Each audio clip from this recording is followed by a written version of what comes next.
Okay.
Okay.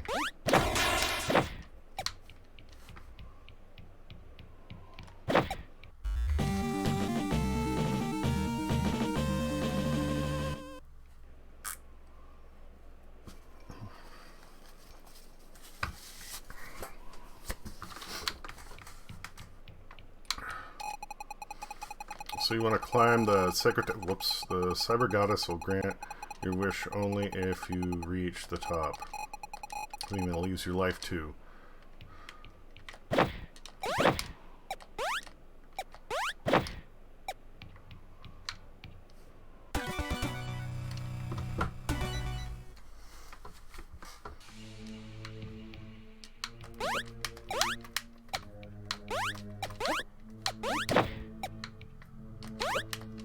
Oh, it loops. Okay.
You found a garlic coin. This old cryptocurrency is now the only real money in this new world. Well, that's a dark future.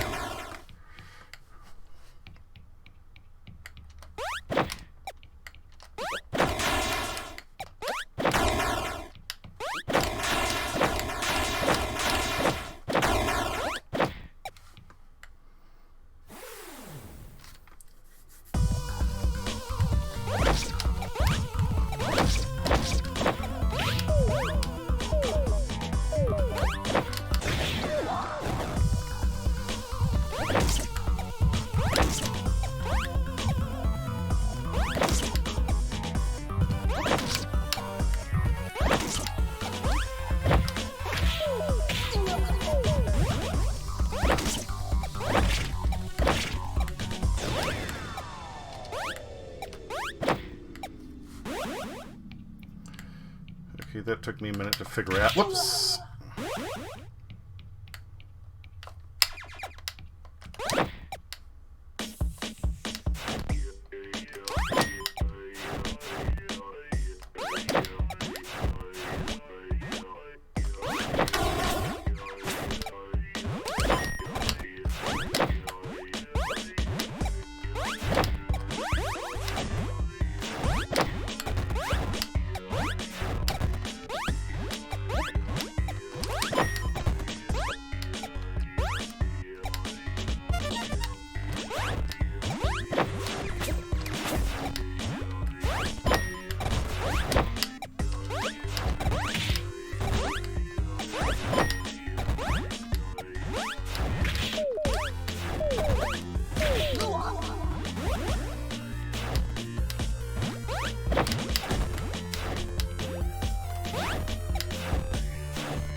I did it again.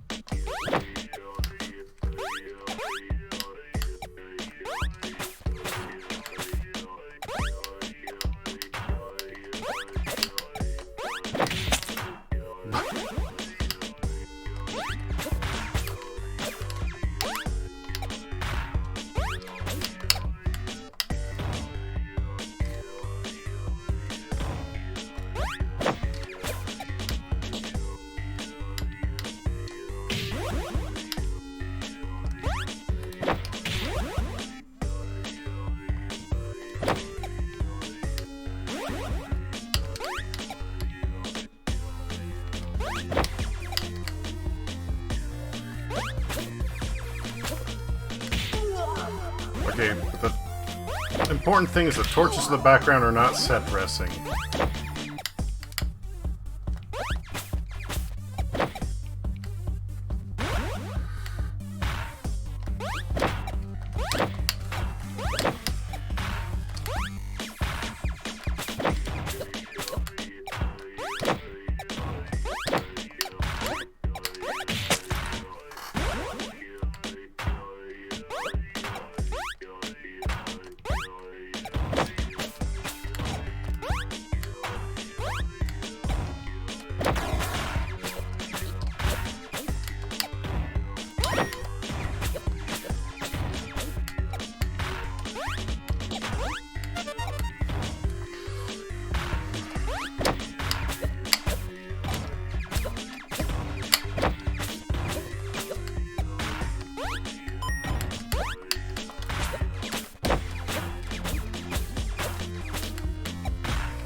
Fuck your platform. Oh no.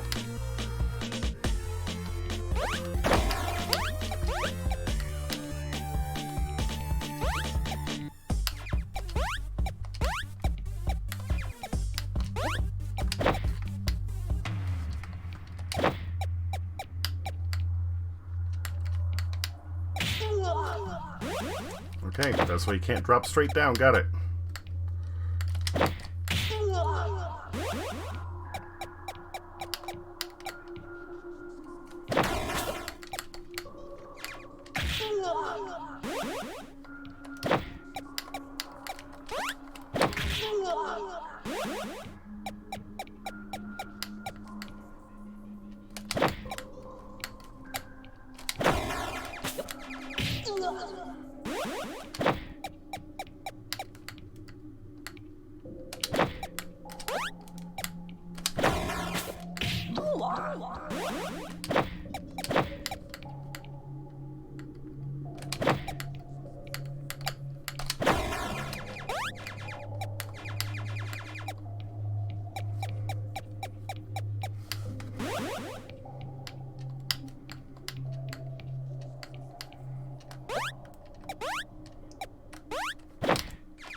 Reach the top of this sacred tower and I'll grant your wish.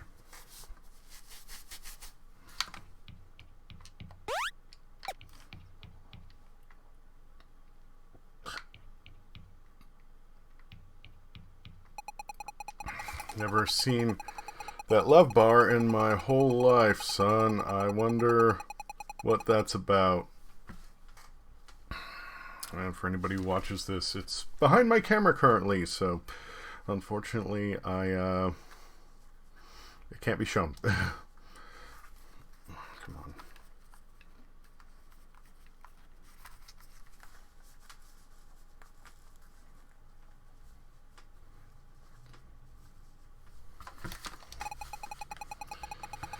The garlic coins, I know.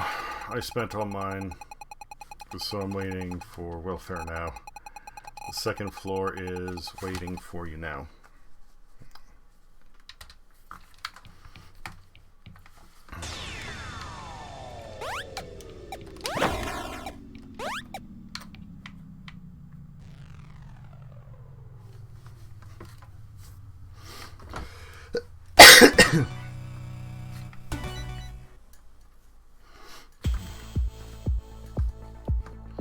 You're Garlic, the onion-headed silent fighter, but long is the road and strewn with pitfalls and some other stuff too.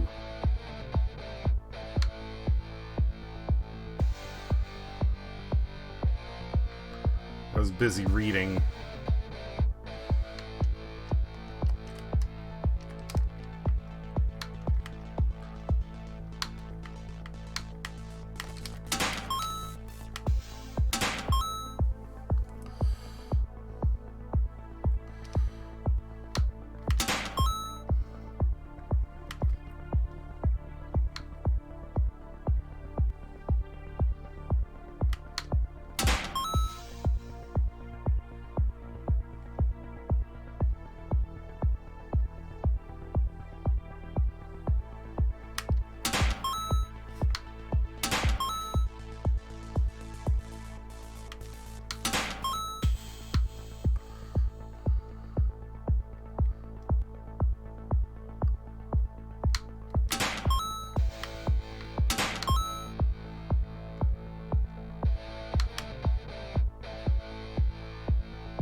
Oops.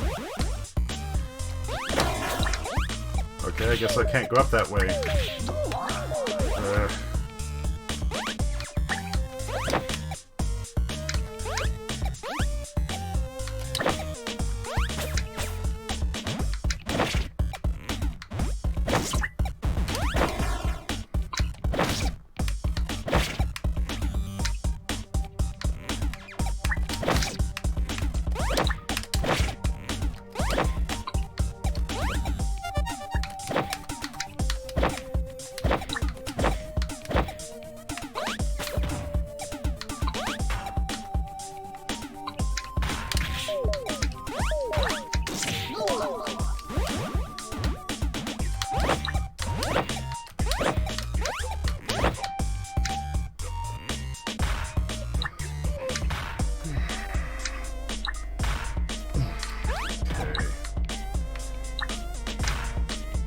Stupid thing.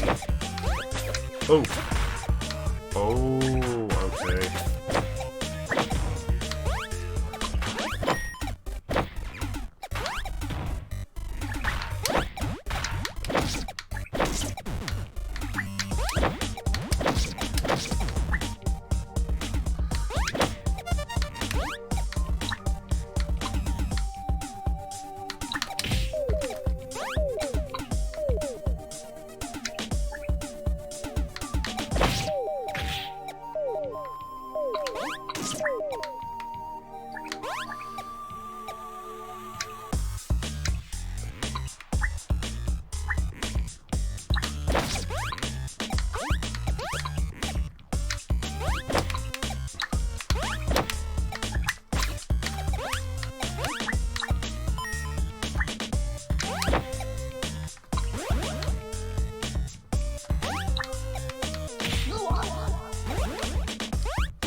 Hey dude. Hello, hold up a sec.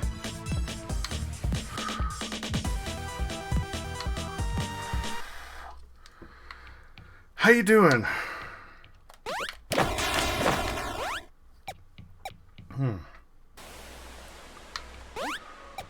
Apparently I have a break in one of my wires, like right next to my ear in my regular headphones, so I had to dig out a backup pair, which aren't great. Oops. Chugging cough drops like a pro.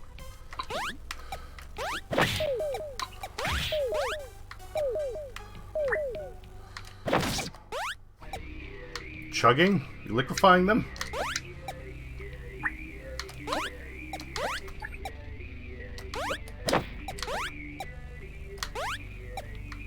By the handfuls.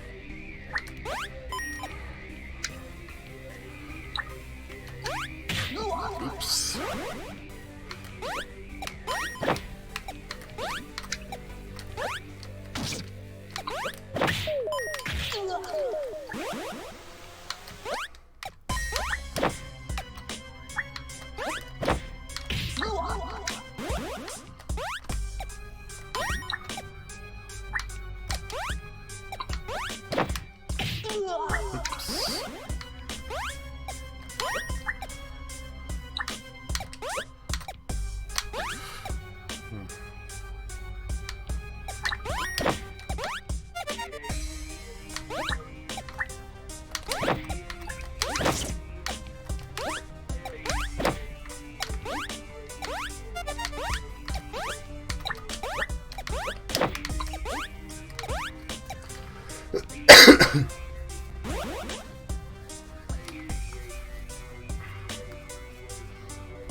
Whoop.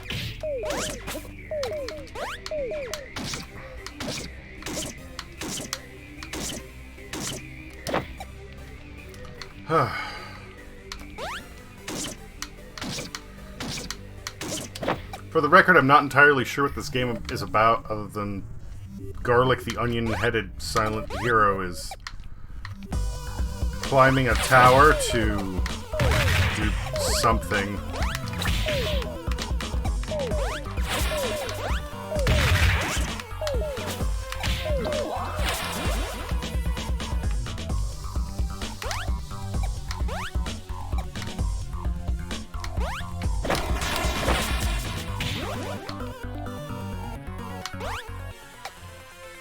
Get a wish from the cyber goddess, I think.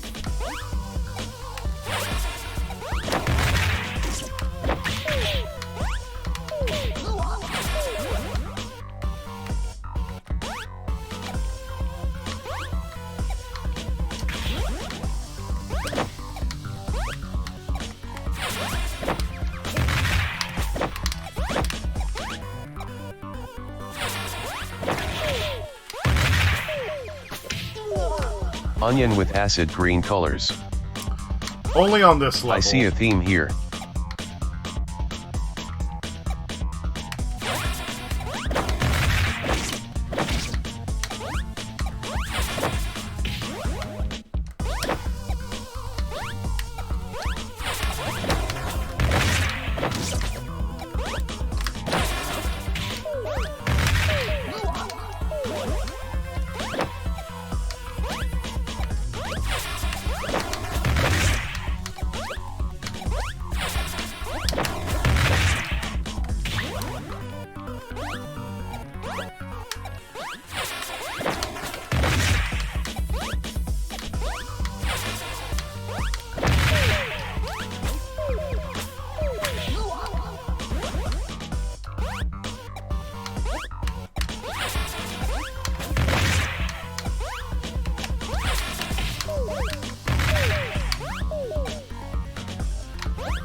That one was a pain in the ass compared to the first boss.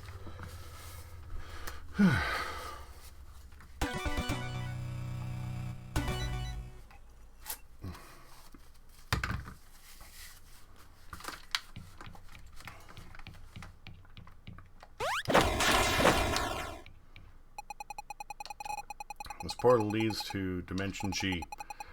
You'll lose quite a bit of power when you enter it, but don't worry.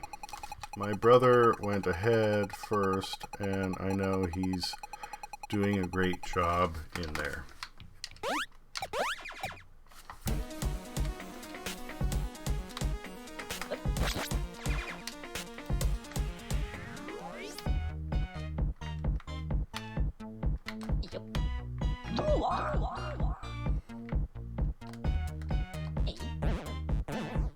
When you say he's doing a great job, you can kinda guess. He isn't.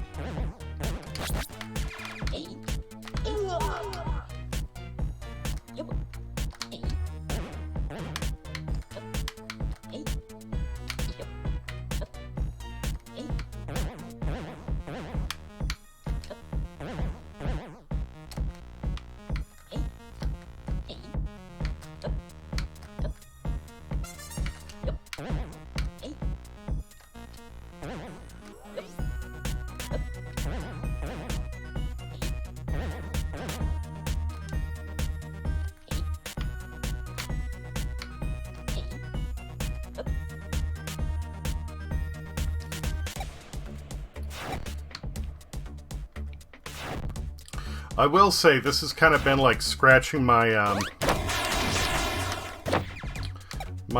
Super Meat Boy itch that I didn't get the other day when I tried playing Super Meat Boy Forever.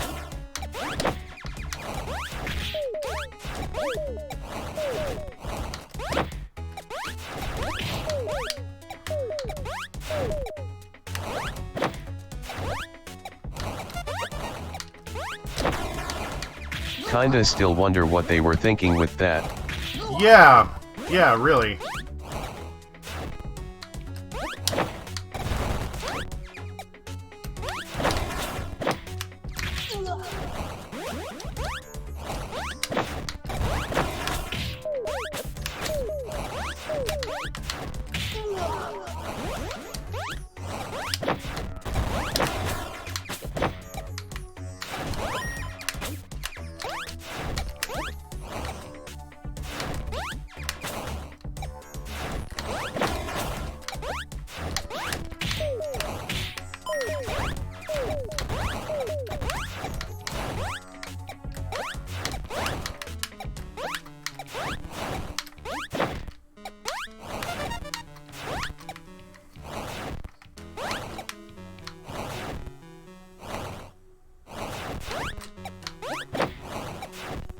If they wanted to try something new, it might have been better to make a new IP. Yeah.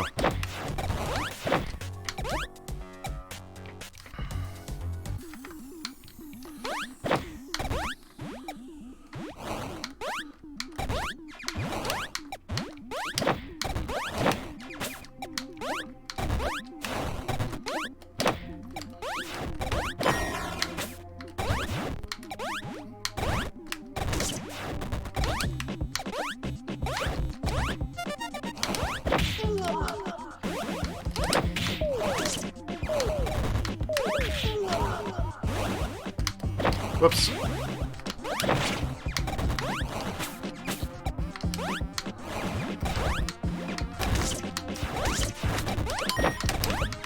Oh no, I missed one.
Oops.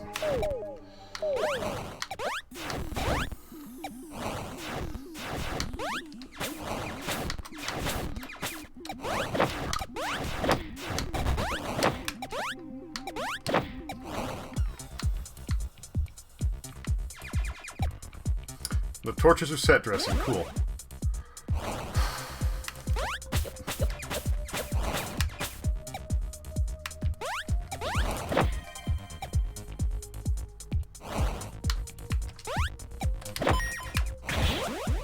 Oh, it's supposed to go up, damn it.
Oh, no, I got it.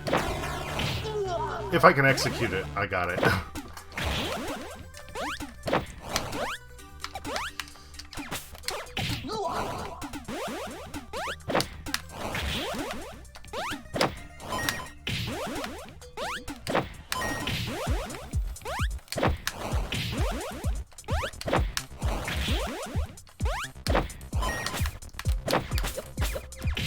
Okay, I don't got it.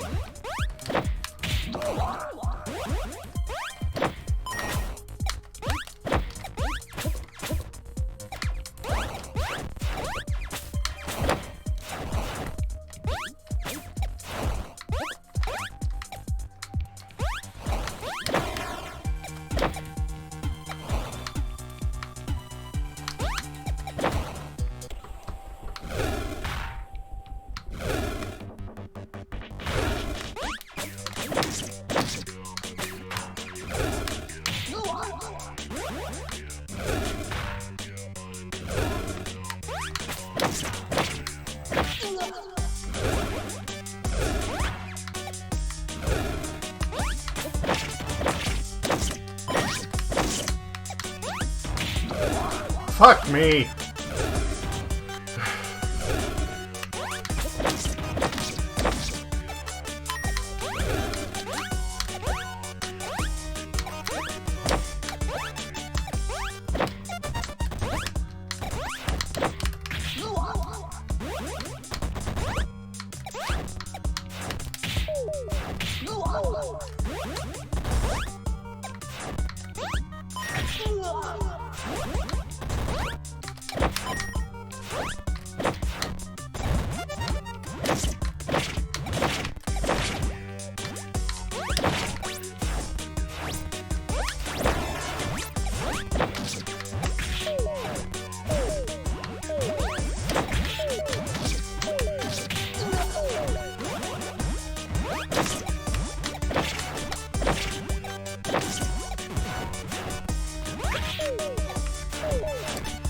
So if it wasn't obvious, when you take damage you don't die immediately, you actually lose your dash ability.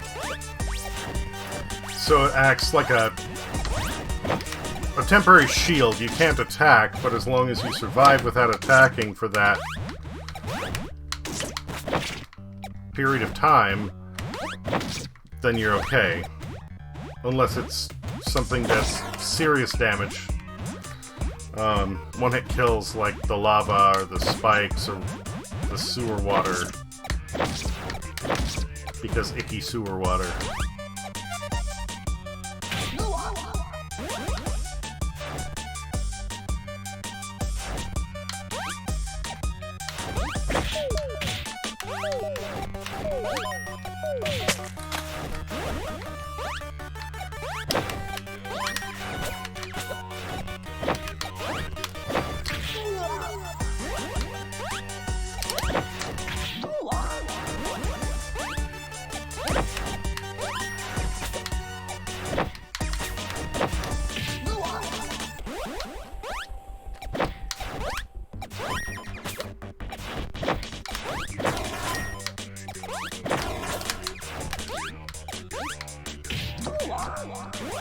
It's right there, too.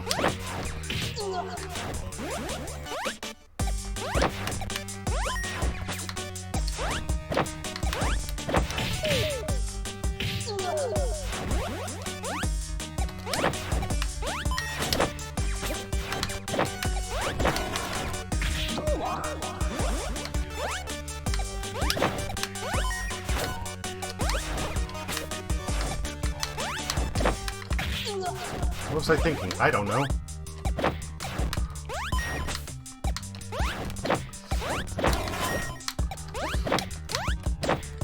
Cool.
By the way, have you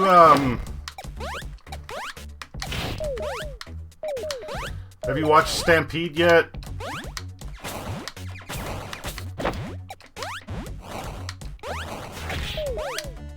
No.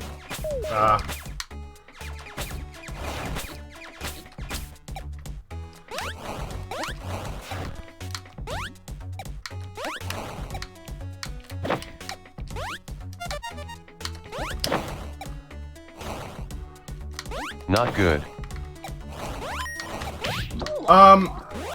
I haven't actually seen it yet.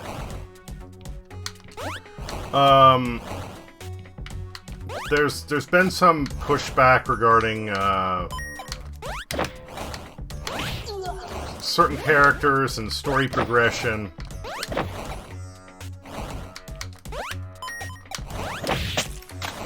Squish.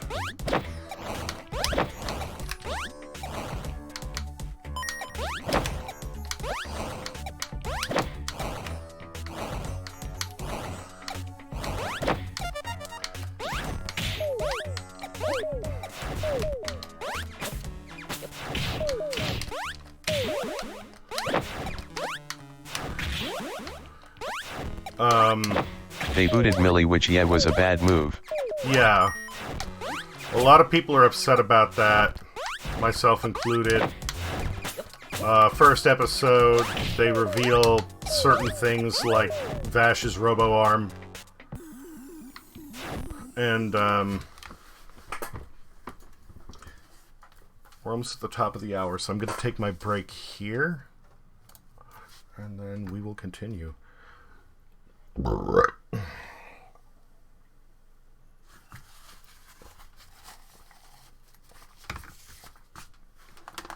Alright, BRB.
Okay, I'm back.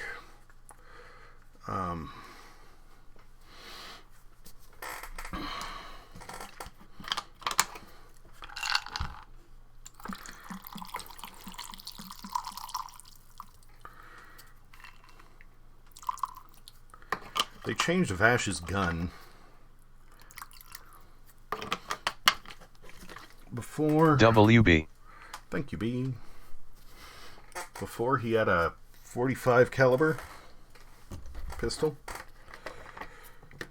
which it was a 45. His Magnium.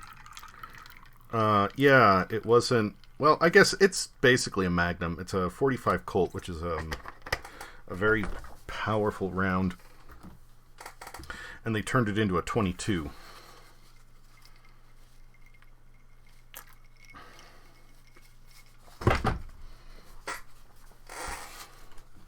Which,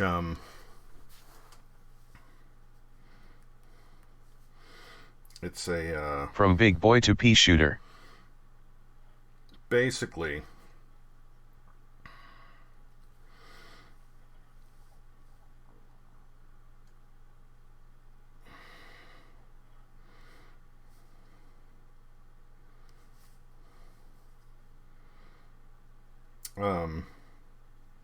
I'm actually considering making a short video to demonstrate what the difference is, not just in the size of the bullet, but the power.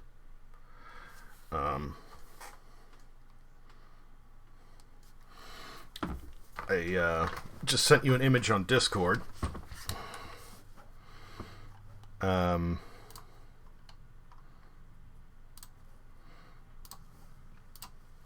Of the two Wow, that's a big difference.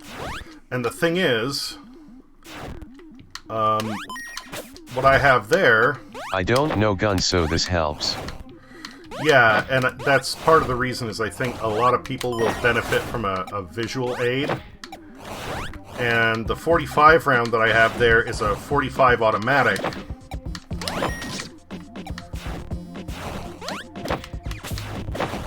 Oops. Which is actually still weaker than the .45 Colt is. The .45 Colt is longer. It has, even though the bullet itself is about the same size, the Colt has, because it has a longer casing, it has more powder in there. So,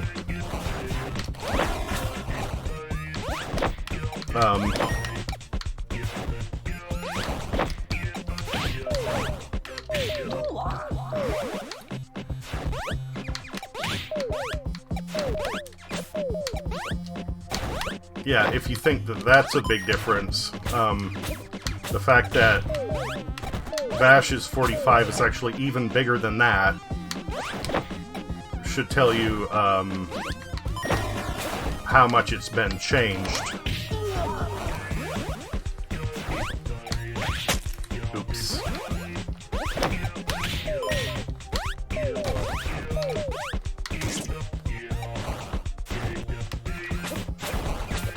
So when they're in the siege ship and Vash is taking out fucking robots with his handgun, makes sense with a .45 Colt, because it's a big old honkin' hand cannon.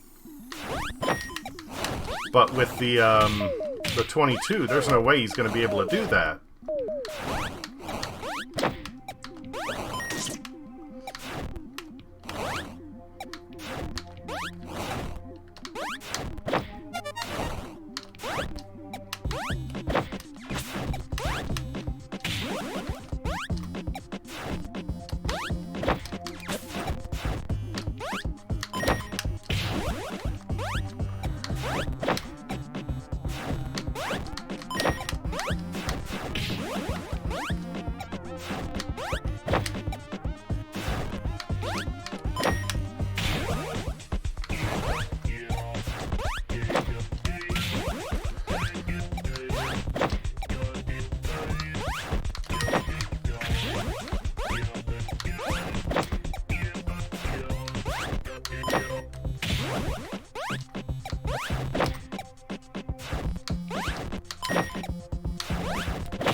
Them making a new series and changing some things makes sense, because why tell the same story again if it already exists? But you have to be smart with what changes you make, and I guess they gambled too much with certain things.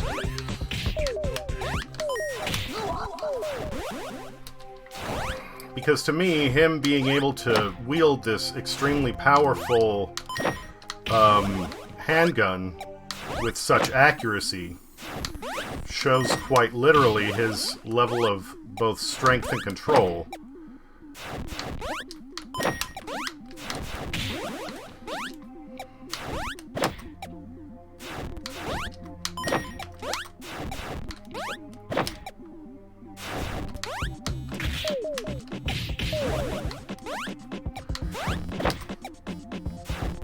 Him being a pacifist and having access to deadly weapons was indeed a huge theme.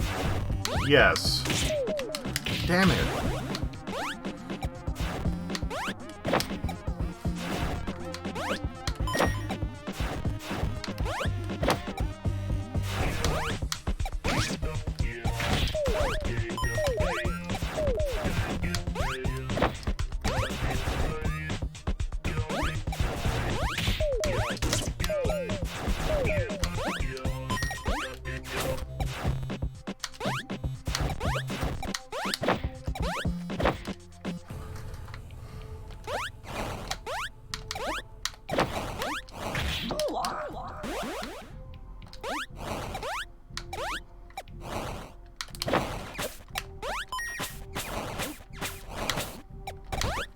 It's a shame. I really wanted to give this new series a fair shot and let myself be hopeful, but I guess that was too big of a gamble on my end.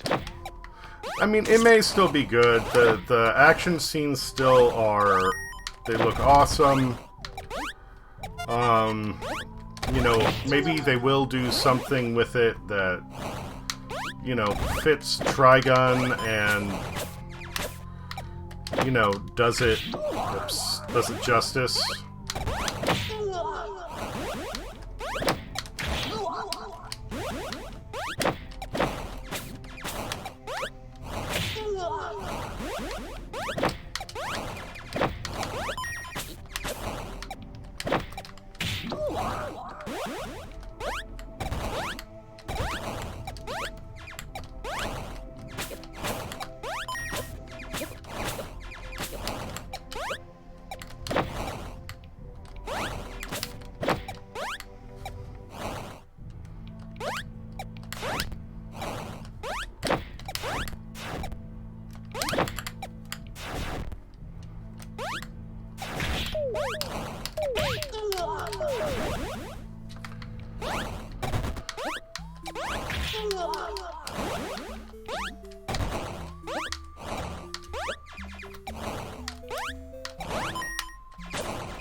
Really?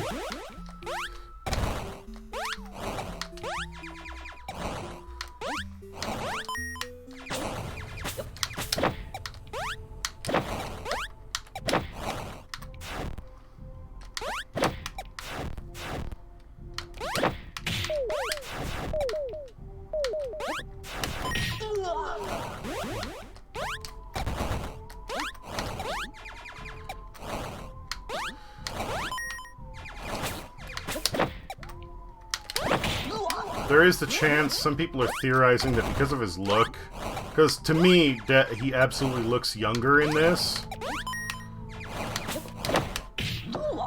It may be a prequel. And if so, then it would make sense why, like, the glasses are kind of oversized and the coat's kind of baggy on him. You know, maybe he doesn't have his, like, classic gun yet. Maybe his arm gets changed. I don't know. Here's hoping. Yeah. Because if they do that, then you get both a new story as well as, you know, continuity with the rest of the show.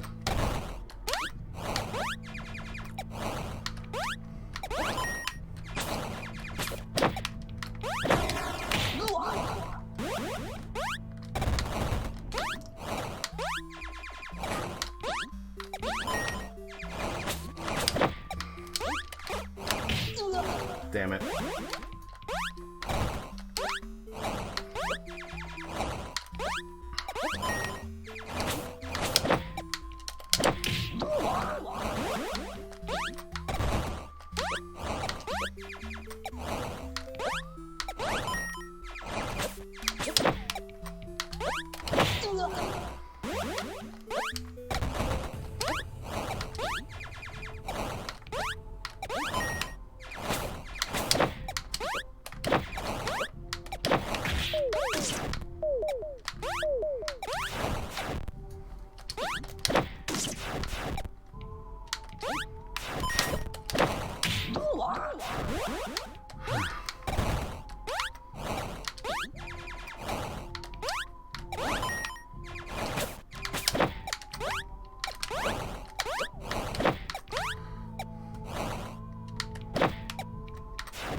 I almost had it too.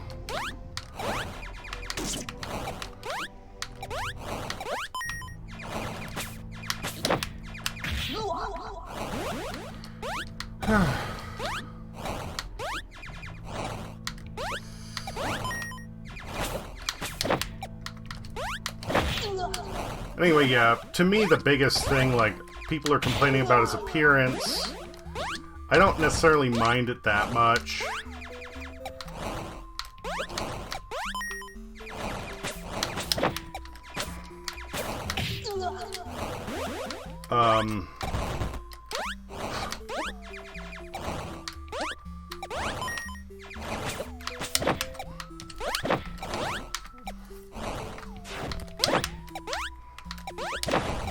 The fact that they're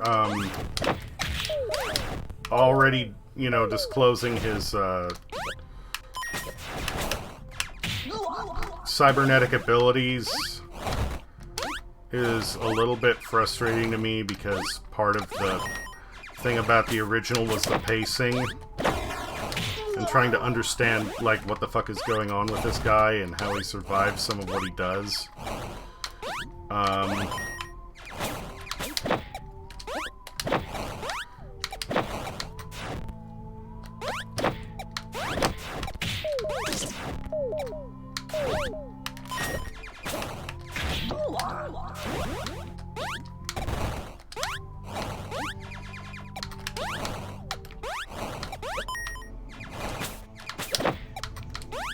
Which, I mean, obviously there's more to it than that.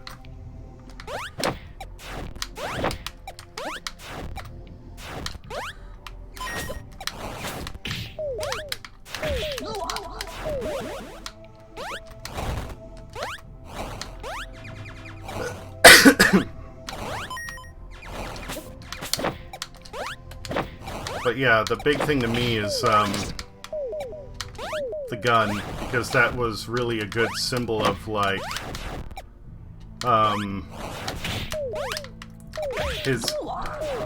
both his level of skill as well as, like you said, his pacifism and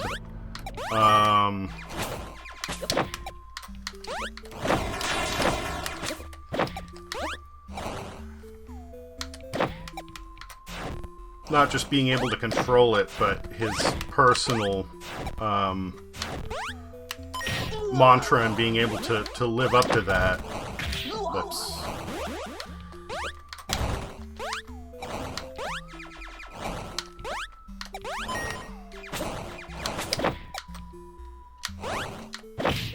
And turning it into this little shit shooter is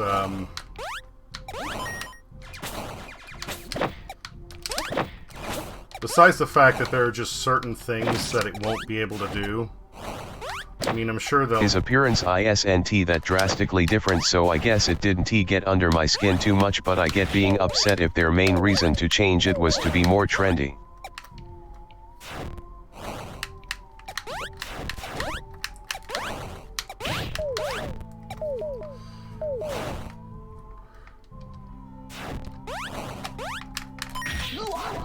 That was part of, like, the thing for me, at least, was it felt like his appearance already stood out so much.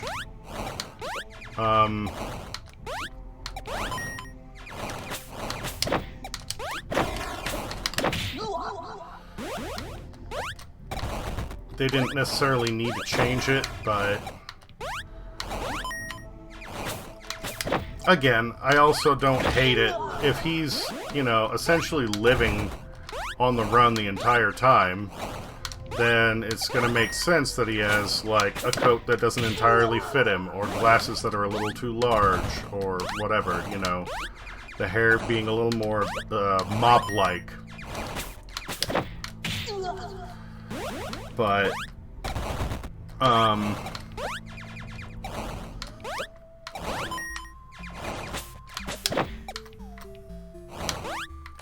because so much of the stuff is,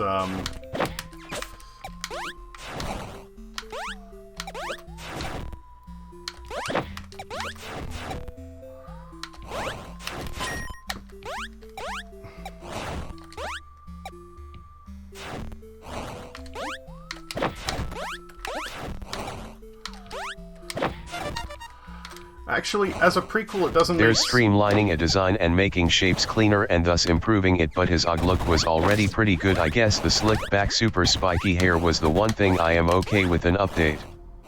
But yeah, that's personal preference. Yeah, the upright hair was a little goofy, I will absolutely say that.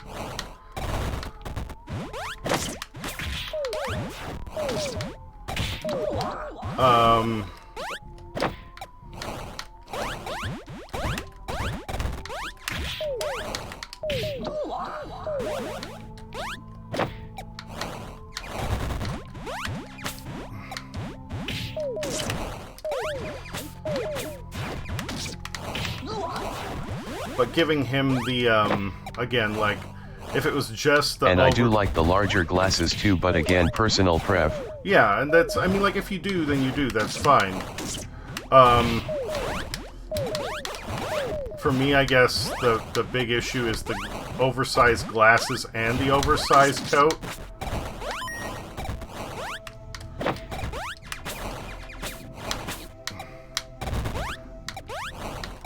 To me, makes him look like he's a lot younger. Like maybe a teenager. Oops.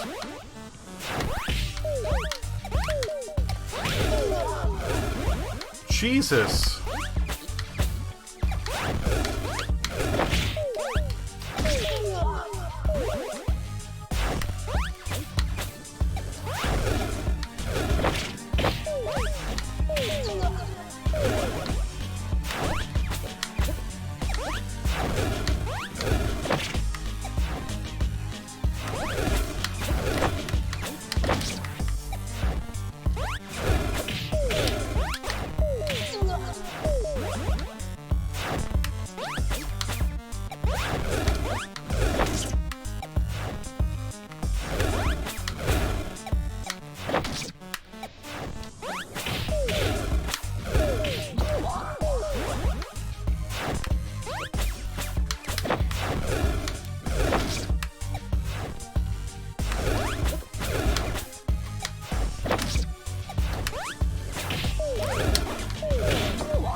His original coat is much better, plus it gives me Dude Who Wanders a Wasteland vibes better. His new one is more Ski Lodge Windbreaker.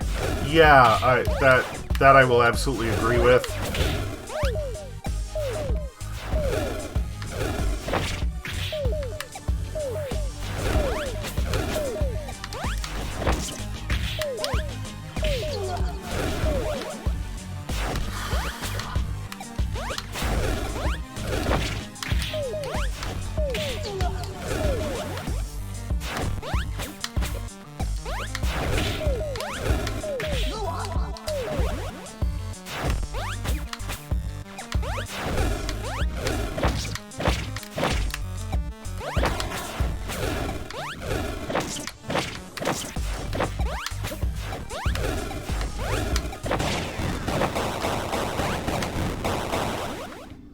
Fuck on out of there.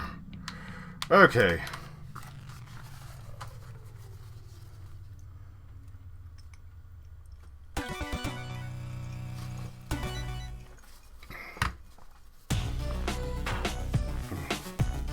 But even if it was a prequel,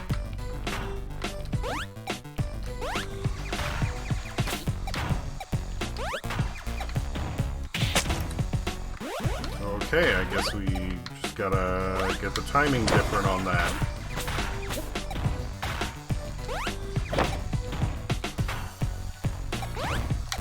You know, the whole story arc for the original with the insurance girls is they're trying to figure out who Vash is, and they hear all these stories about somebody with a red coat and a big gun. And, you know, in that situation, the very first episode would not make any logical sense if Meryl already knew who he was.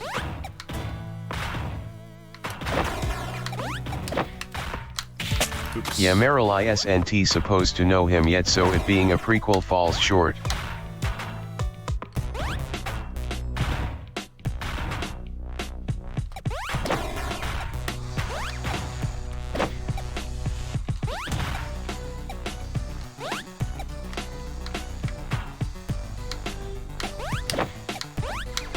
Okay, I wasn't expecting that.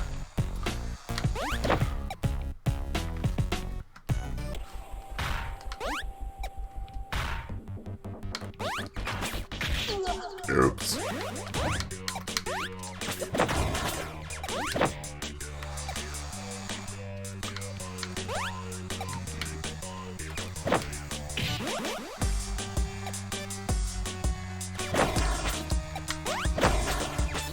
I don't know if that's the way I was actually supposed to do that, but hey, it worked, right?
I guess the way I look at reboots is different reality in the multiverse, different story. Yeah, and I'm okay with...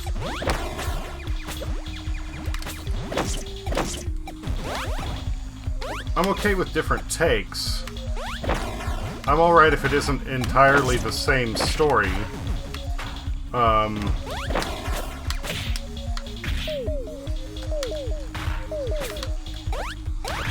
Fuck.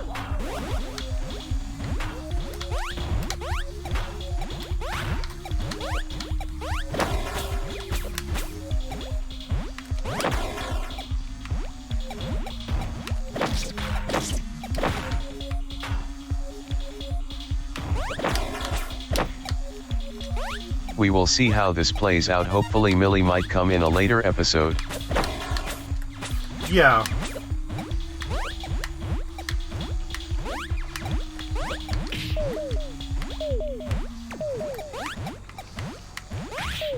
Even though my girlfriend wasn't necessarily, like, a huge fan of Trigun. We need our sunshine large girl with very large gun. Even though my girlfriend wasn't necessarily a big fan of Trigun. Oops. All the way back here, huh? Well, alright.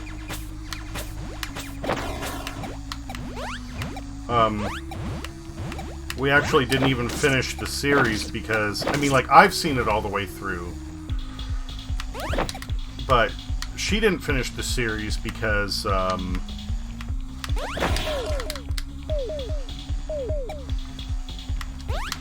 she just kind of lost interest in it.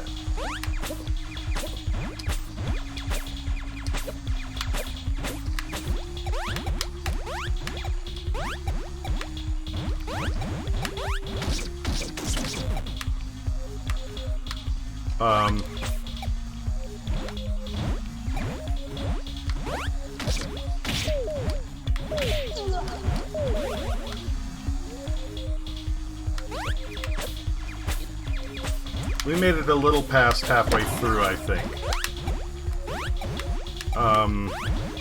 But, you know, she's familiar enough with, like, the storyline, the concept,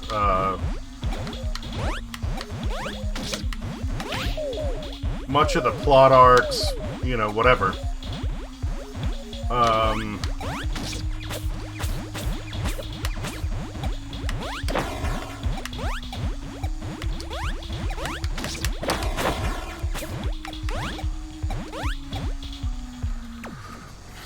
She definitely knows who Millie is, and we were talking about it.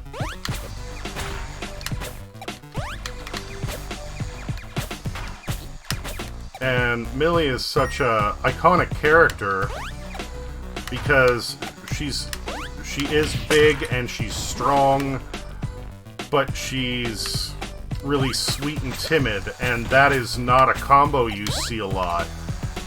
you know, mostly if you have, you know, ooh, big strong woman, like she's very, you know, tomboyish or brutish or whatever. It is extremely uncommon to have one who has the, damn it, the personality that Millie does. In fact, it's extremely difficult for me to even pull up an example of a character that really embodies that.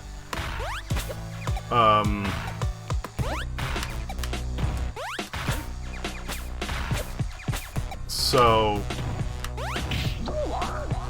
nixing a character like that really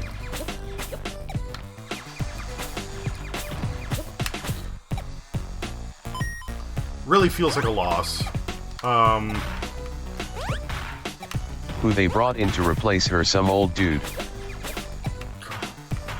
Yeah, I don't know who he is or really anything about him.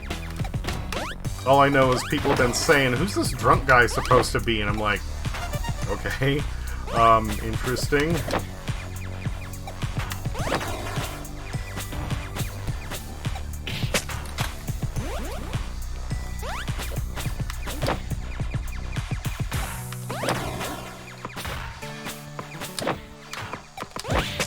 Oops.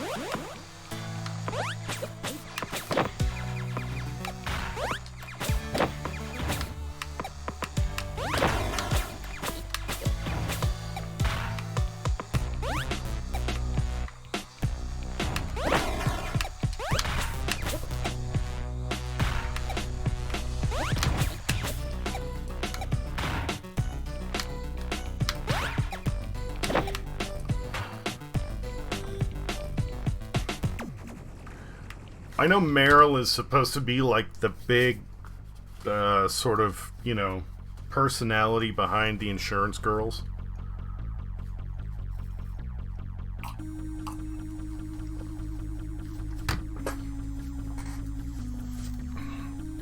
But I would have felt better if they would have replaced... She's the love interest.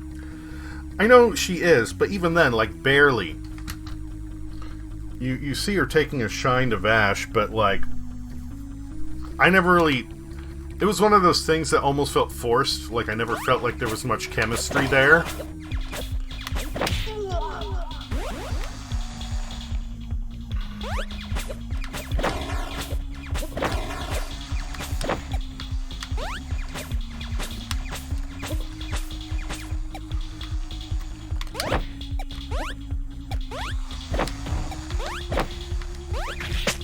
Squish.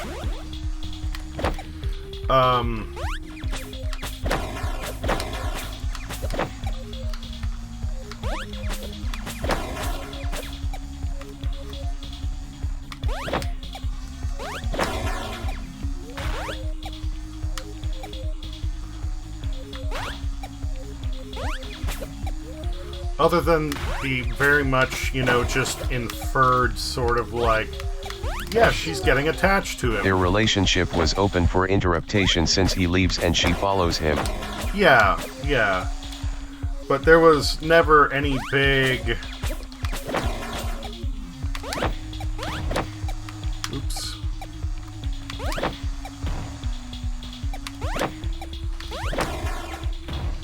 It felt a lot more like, I don't want to say a crush, but... I mean, that's the best way I can put it. Like, she was interested in him.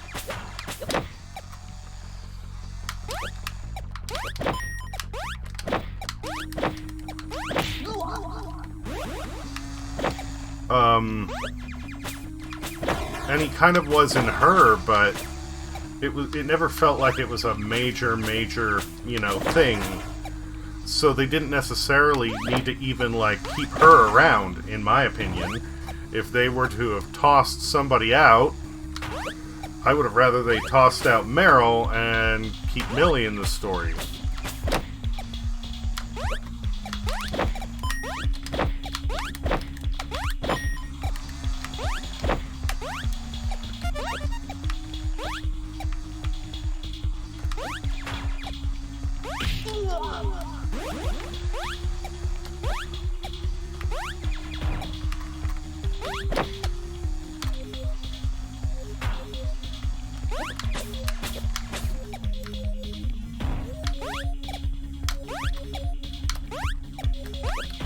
I think both of them are needed. Meryl got shit done and Millie had the power to back her up to get the shit done.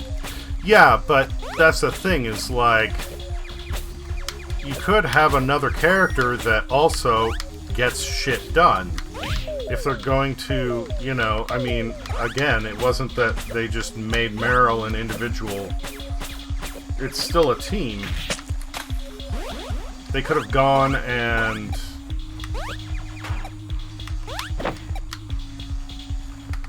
you know, got rid of Meryl.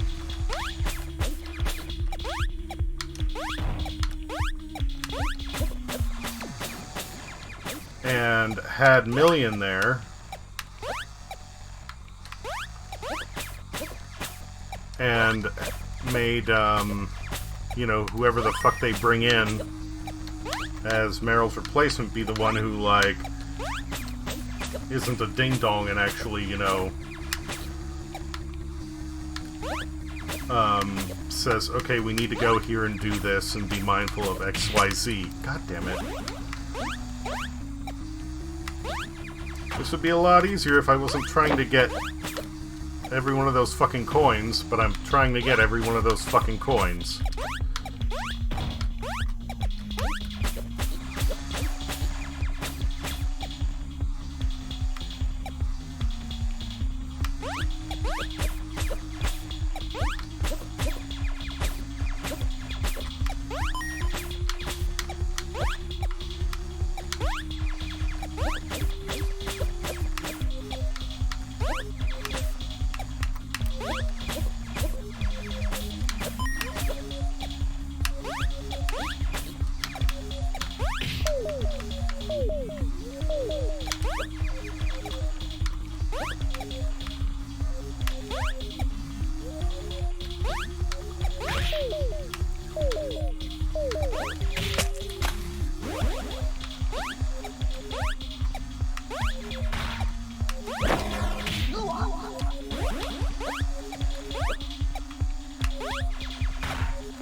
Again, it's just a shame because, like,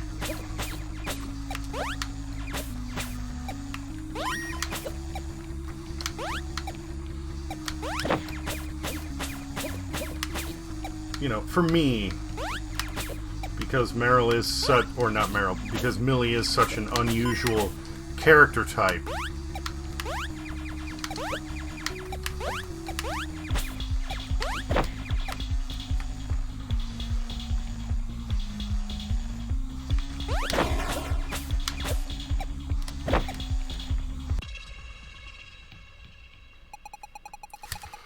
Since I gave up on climbing this tower, I've been stuck to my PC hanging around on the internet.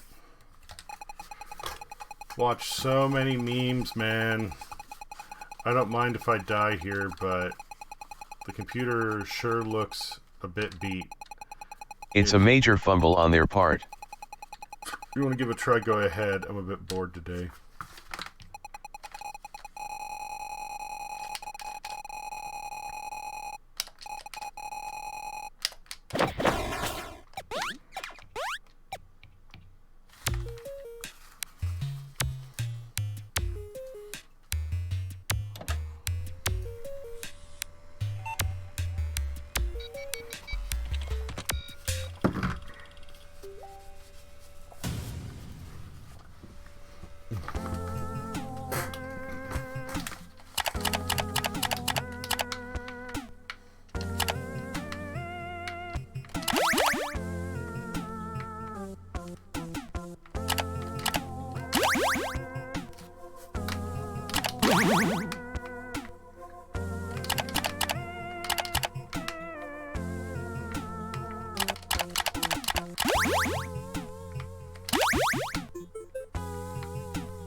I logged onto Facebook for the first time in years and geez. I could not navigate.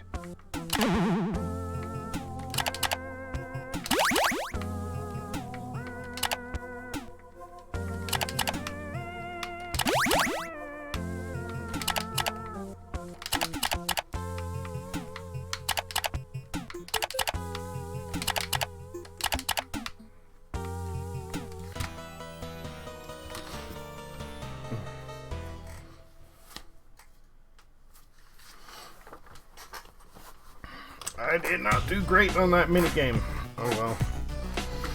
Yeah, depending upon how long it's been since you've been in there, it's,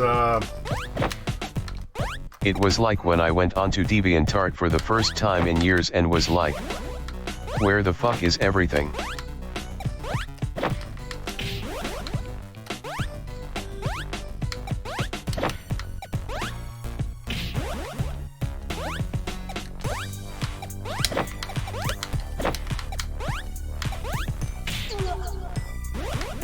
How is where is how do I get to oh fuck it never mind.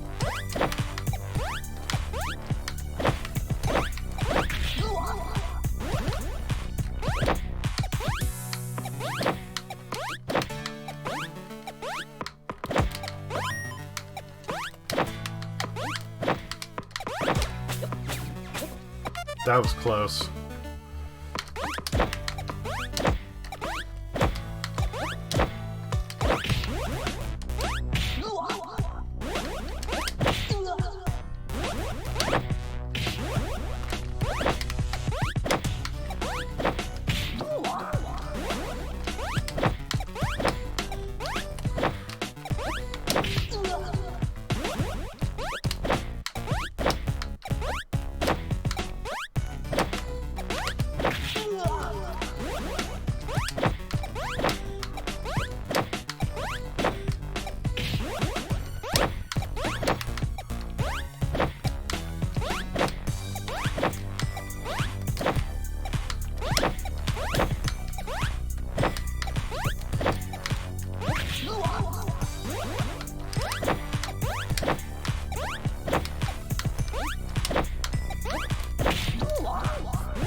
That was a little intense, but some of the other levels were a lot worse, so I'm not going to complain about that too much.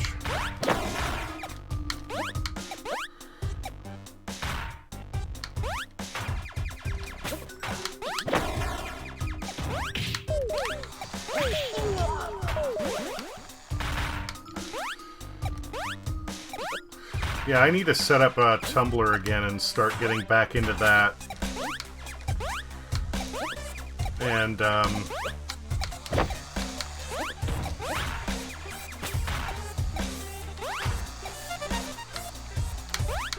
I'm sure that I'm gonna get fucking confused when I give that a shot.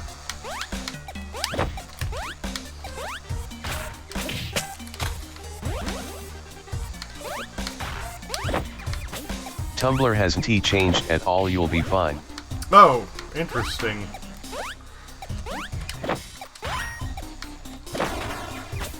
It's quieter, which is nice.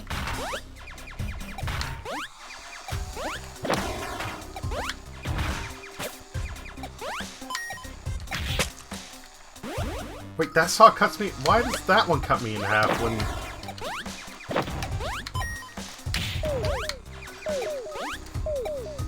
Whatever.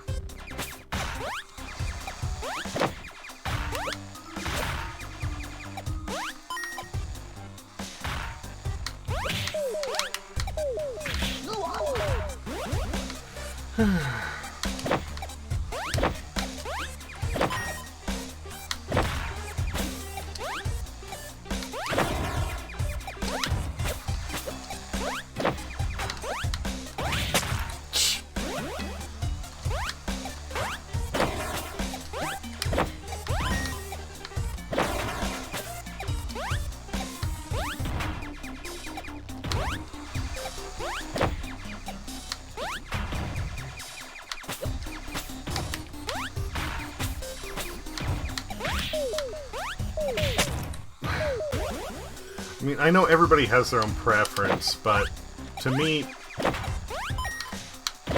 being somebody who's, like, not generally into social media that much anyway, I mean, you know, I really only get on board with it. Fuck.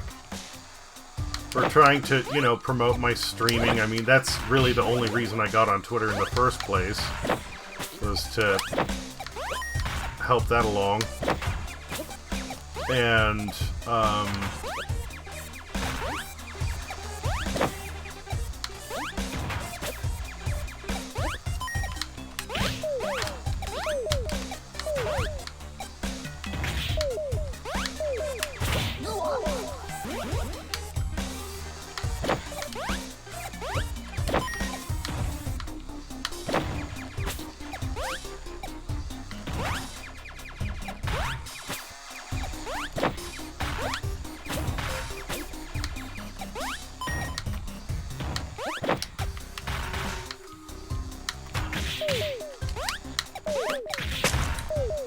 I was just a little too fast there.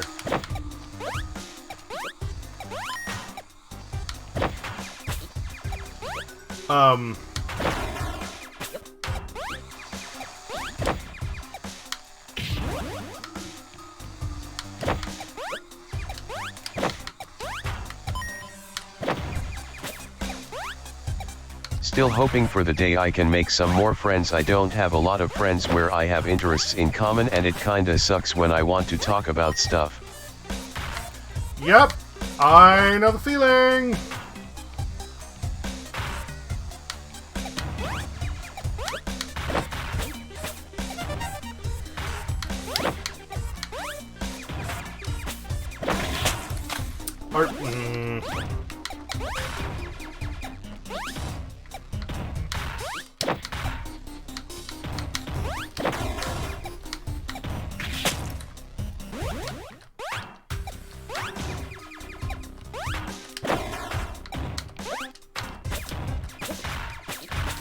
But I don't know, still feeling burned, and I don't know if it's even worth it anymore.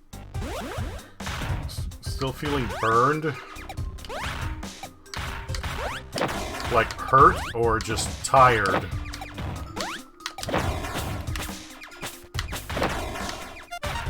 Hurt. Okay. I mean, to me it's always worth it.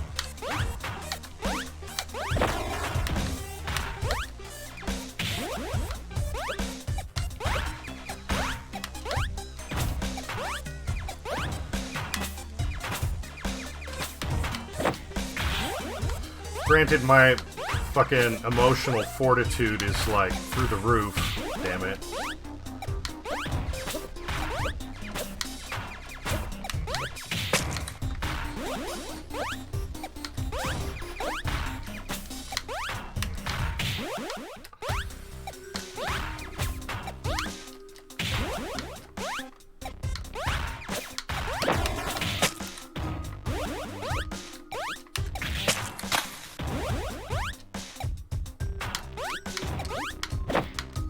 Damn it.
This wouldn't be as bad if I were to just rush through, but this might be the point where I just say fuck it to those stupid coins.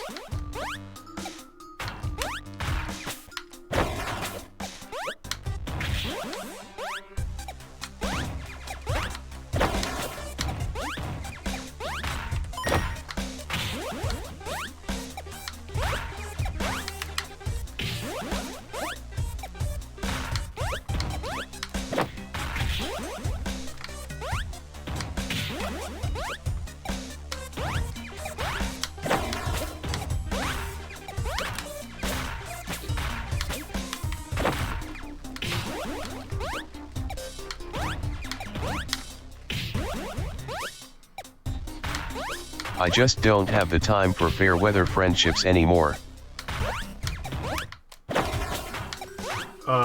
Does that mean, like, people who are only friends when things are going well?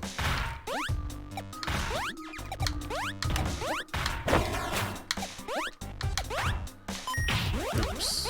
A person who stops being a friend in times of difficulty. Yeah. Yeah, no.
I realized at some point that, generally speaking, the amount of time I invest in a relationship is proportional to the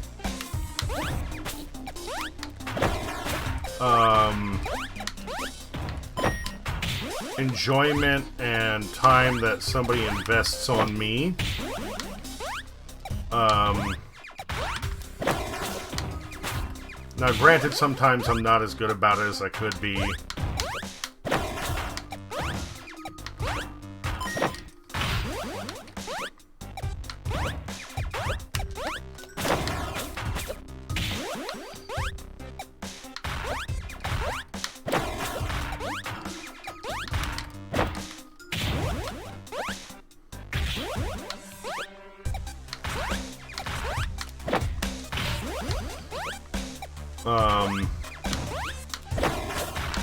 But even if things don't exactly pan out as planned, what the fuck happened there? Like, I totally got smushed, except I didn't. I should have died. That threw me off. Whatever.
I hear things like relationships aren't transactional, but I disagree. If you are the only one that's trying and the other person isn't or just does bare minimum, it's time to stop trying.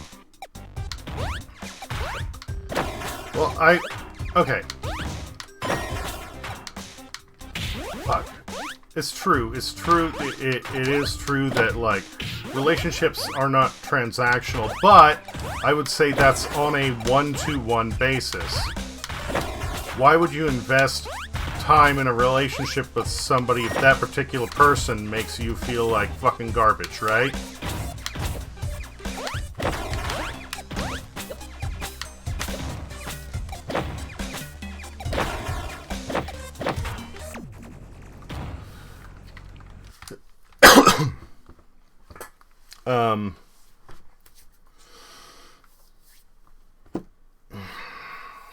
The time you spend with somebody in a relationship, friendship, romantic, whatever, any sort of relationship, is kind of a give and take. When you enjoy somebody's company, you might want to spend more time with them.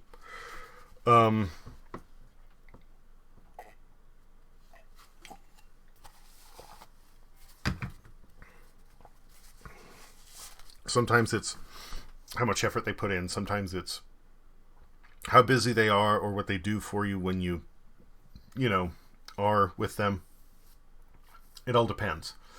The same way that I help out friends, and I know that, at some points I will buy drinks because I can afford it and they can't. Is me being nice because I have money at the moment and I know they don't. And I know that if the situation were reversed, they would do the same. But there's also a difference between going out with somebody and, me saying, hey, can I get you a drink?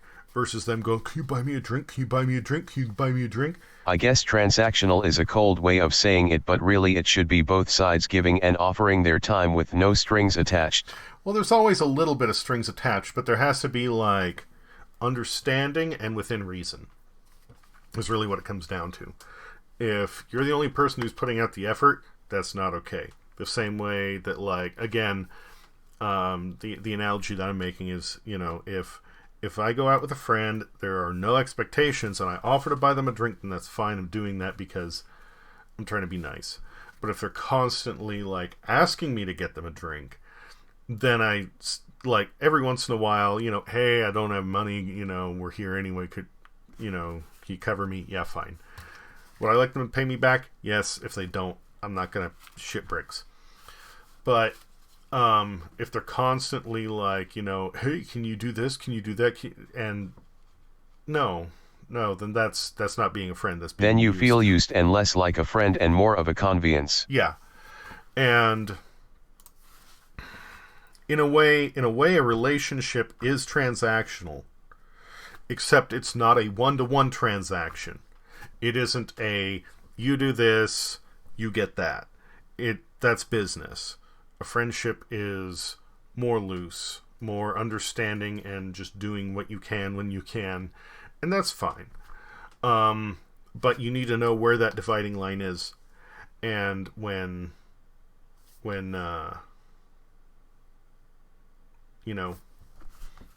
there's also a difference between when somebody's like a real friend and what I call a party friend. There are certain people that you can't necessarily rely on them. They're just a good time when they're there. And there's nothing necessarily wrong with that. You can have people that are party friends. And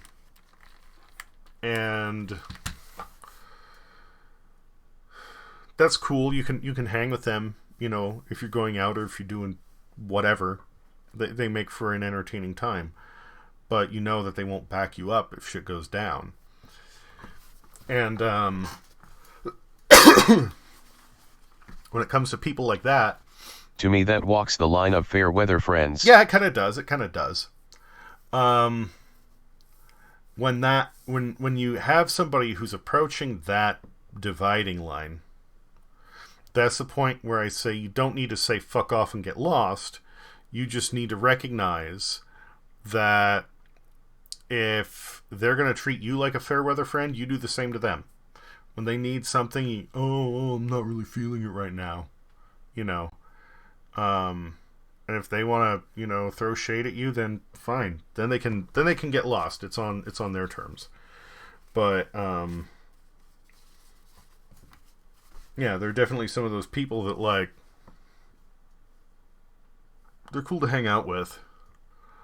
I don't want to say I don't care about them, but I'm not going to put in a bunch of effort.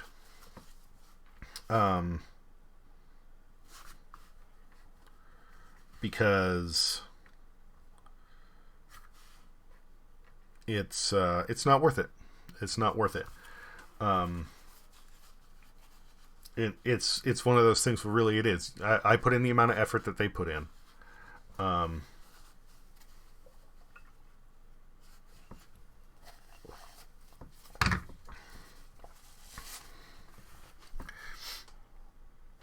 It just depends.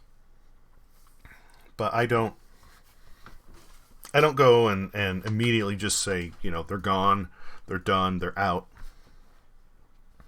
Unless they've done something really serious, really something egregious. All I do is they're going to distance from me, I'll distance from them. It's just,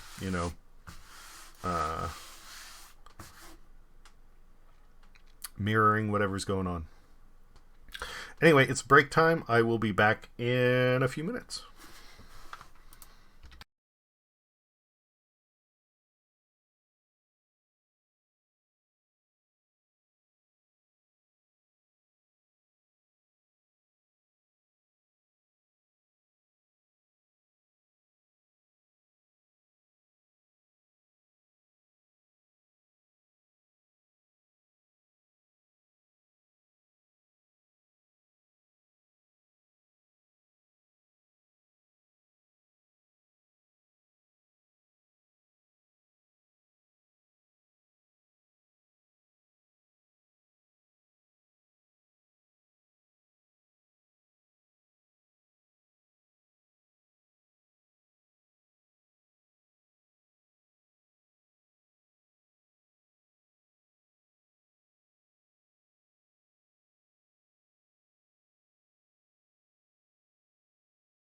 Yeah, I used to be someone who gave unconditionally, but while people took what I had to offer, they didn't really like me being part of the deal, or would just use my help and then fucked off.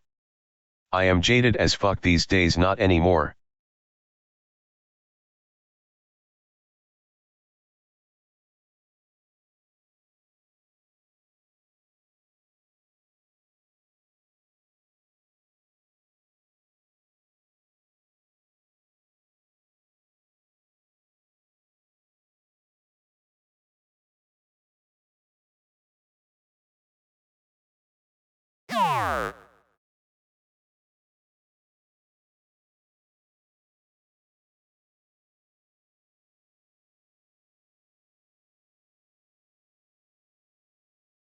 Thank you for the follow.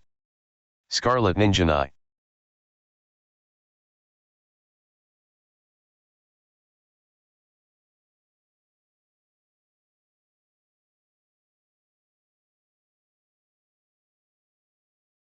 Hello.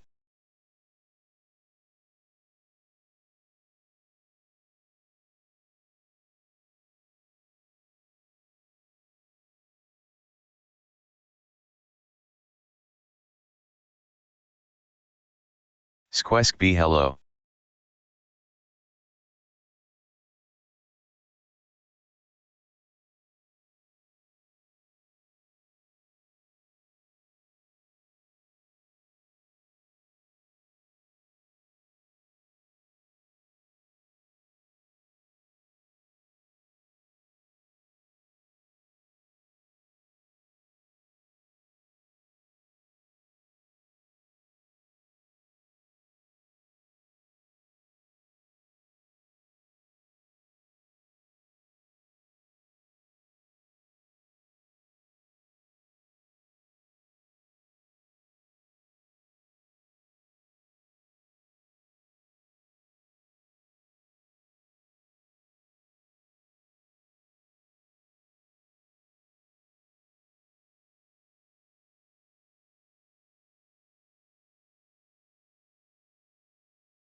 Don't mind the heavy talk, we are just a couple of depressed something-year-olds.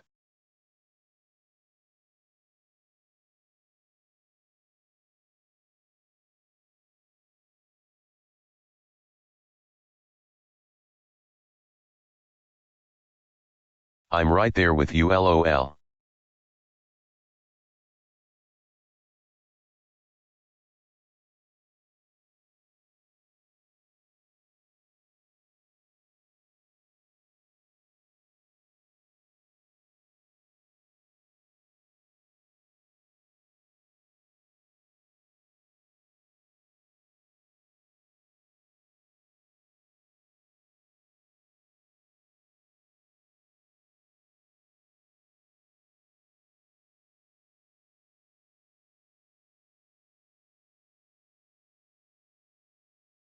Ah yes, the typical millennial club member.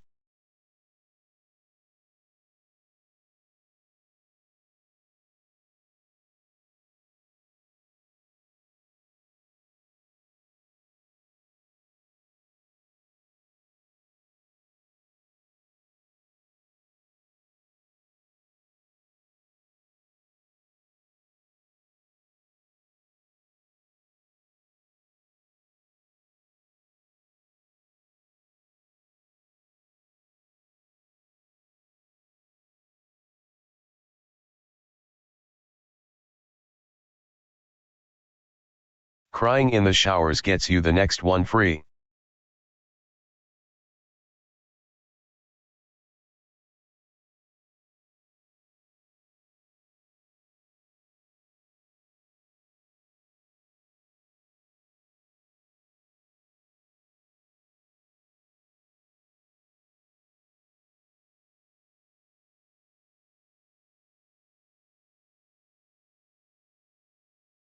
I do have free ones pretty much every week's lol.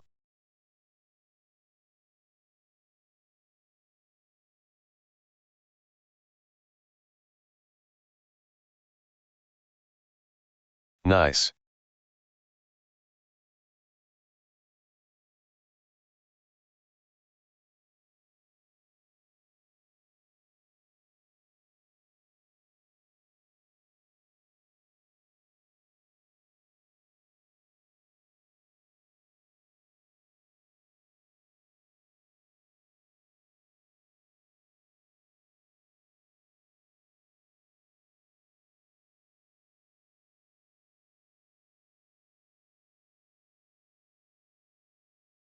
And of course I step away and somebody comes in. I used to be someone who gave unconditionally, but people took me when I had off. They didn't really like me being part of the deal, or just use my help and then fucked off. Yeah, it is fuck these days, not anymore. Is that Scarlet Ningini?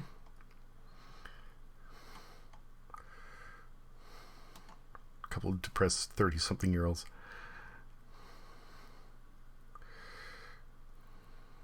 Millennial Club, yeah. How's it going? You prefer Ningini, Scarlet? What should I call you?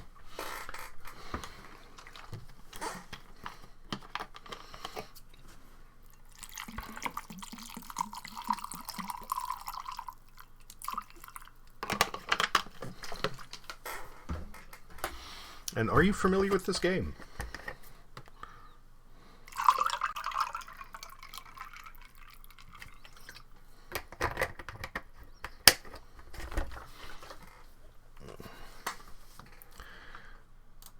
There's another cocktail on the display.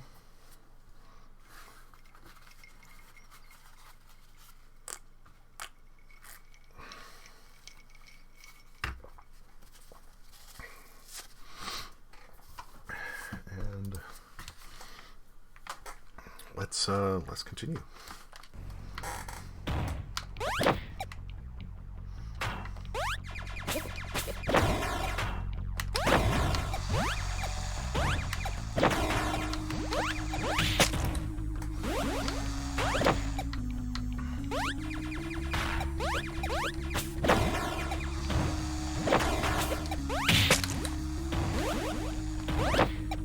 this is going to be a tough one.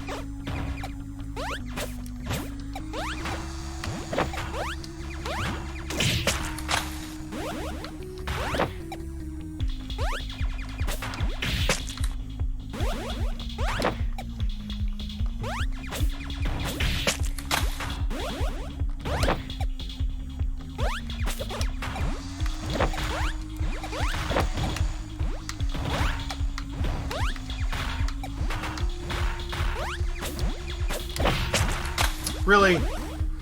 Just by the edge of the...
Fuck me.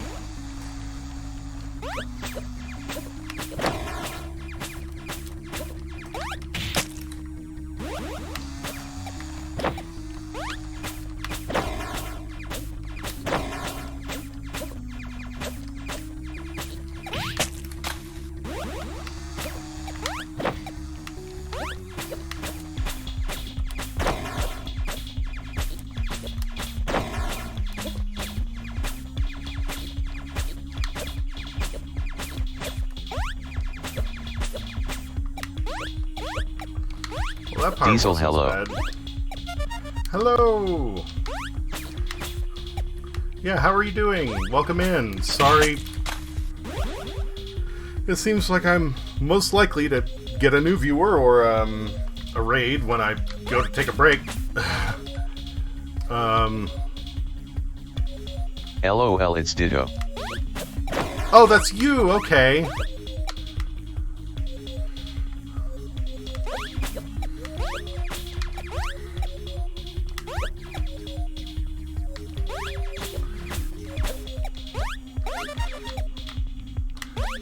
Well, if you don't want to talk about how things Oh, are... hey, Ditto. If you don't want to talk about how things are going on stream, then I totally understand. Whoop. Okay.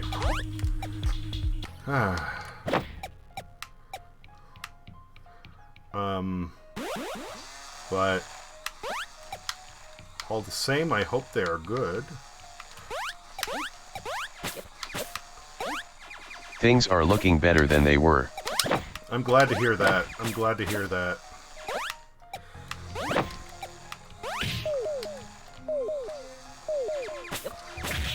Fuck. What's up, Big Foreman? Oh, and here comes 37. Hello.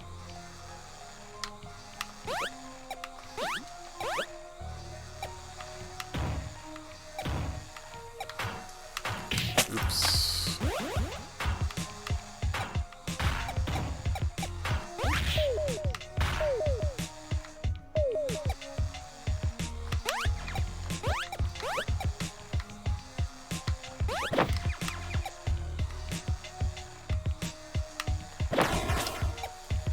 That was close. Whoops. Meant to dash down, not over.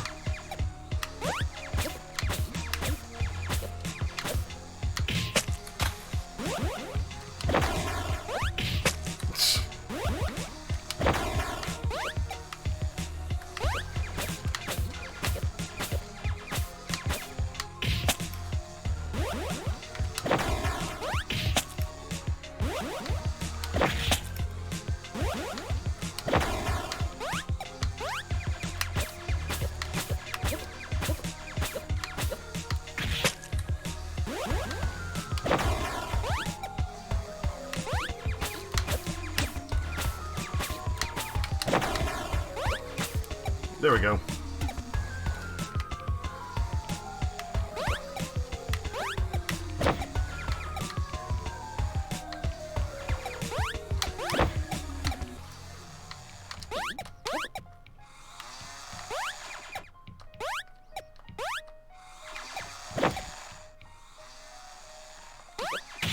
Fuck.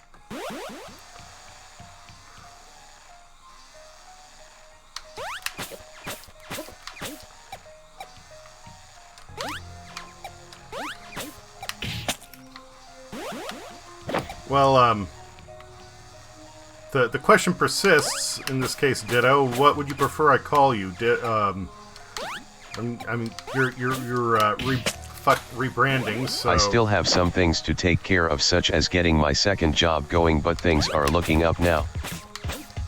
Do you prefer, like, should I call you Scarlet? Should I call you Ninjini? What would you...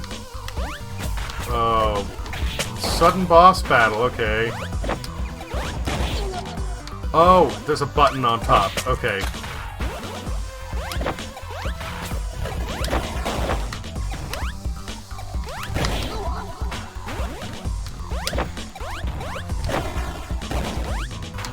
BRB. No problem, B. Fuck.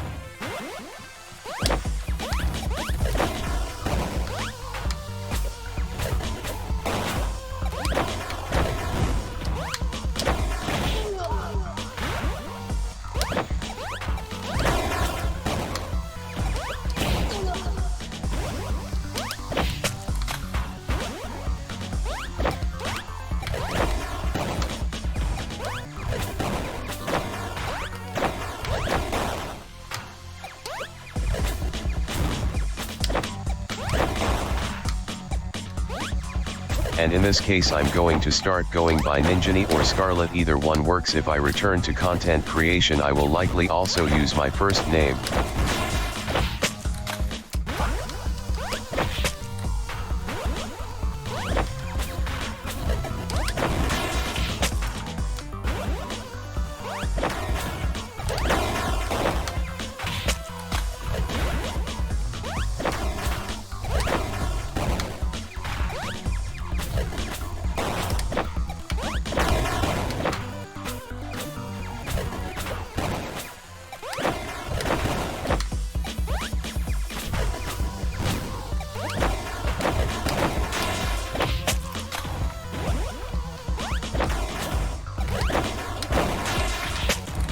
Why does it do that?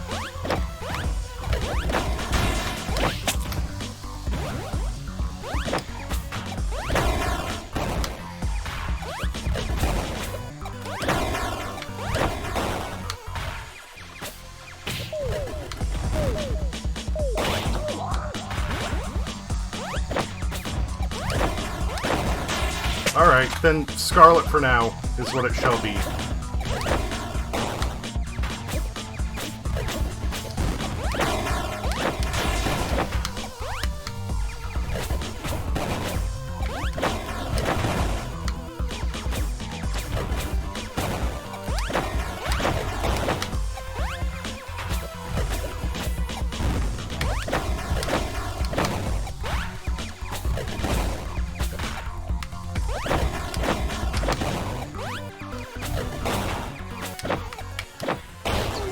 Motherfucker.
That sucks.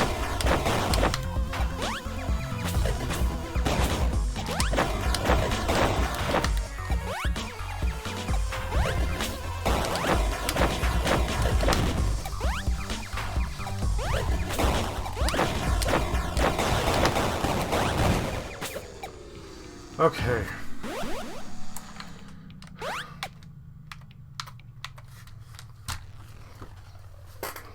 Time to do that boss battle twice in a row.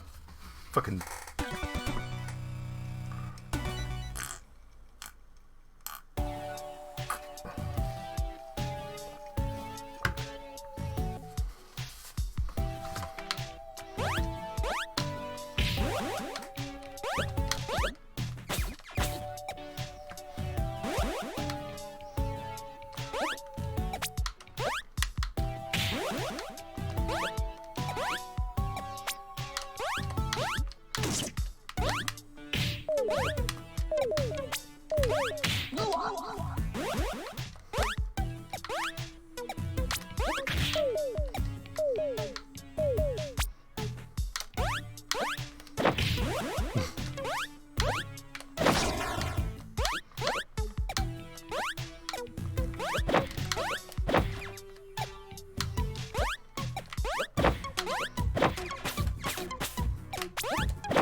Motherfucker.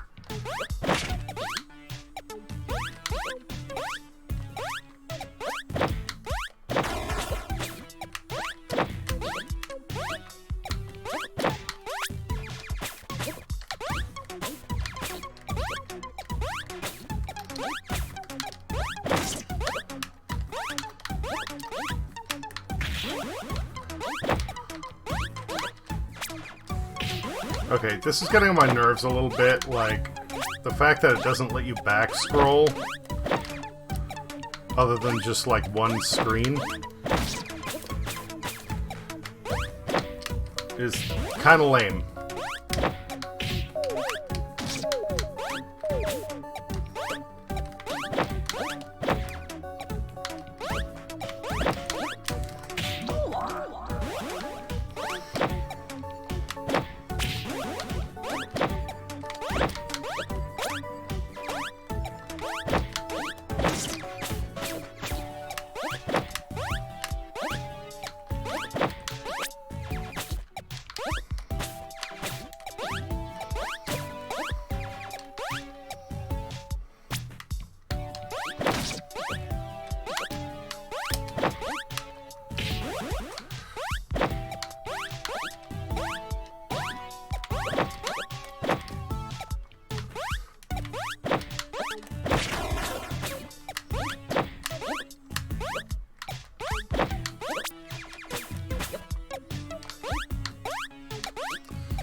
By the way, are all the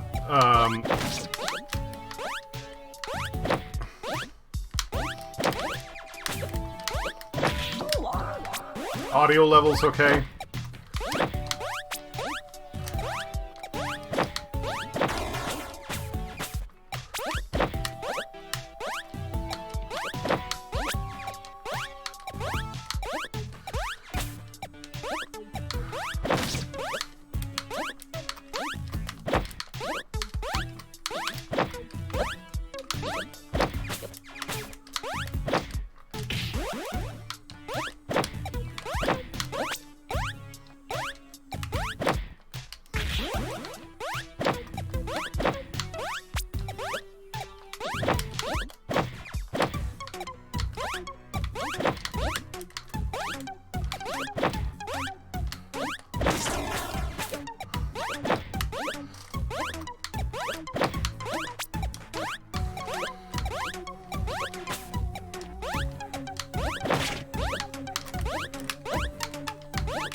Because I'm having to use a new set of headphones.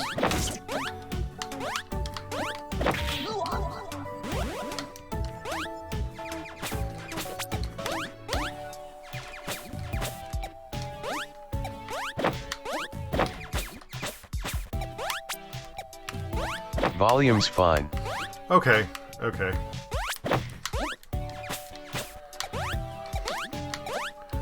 My last set very suddenly developed a break in the cable, unfortunately, like right next to the earpiece.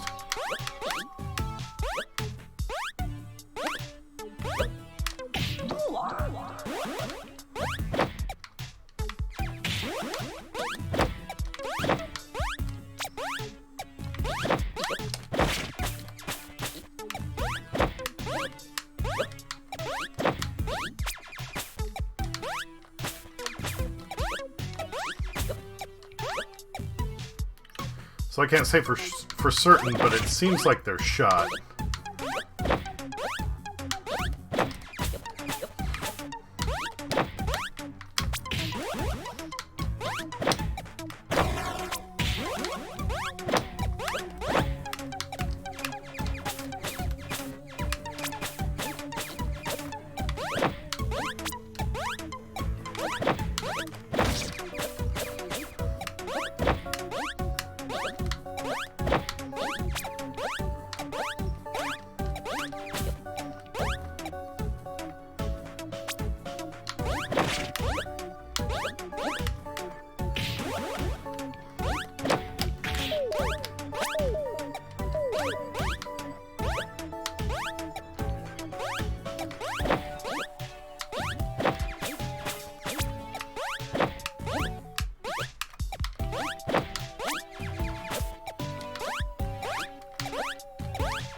And these headphones are definitely quieter than the last pair. So I try to adjust to the best of my ability.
We're probably going to be here the rest of the night.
Thank fucking God.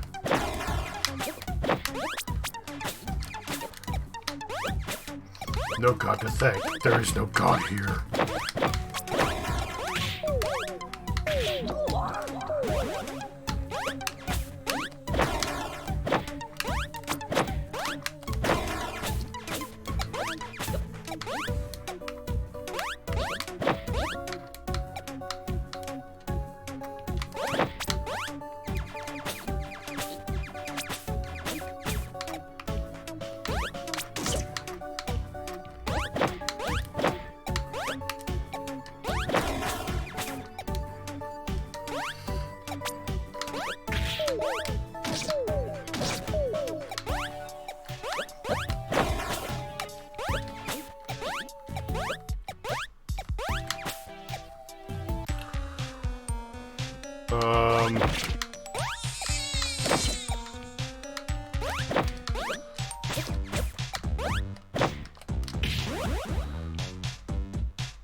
Good riddance, creepy sky, baby.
That was intense. I almost didn't make that. I almost didn't make that.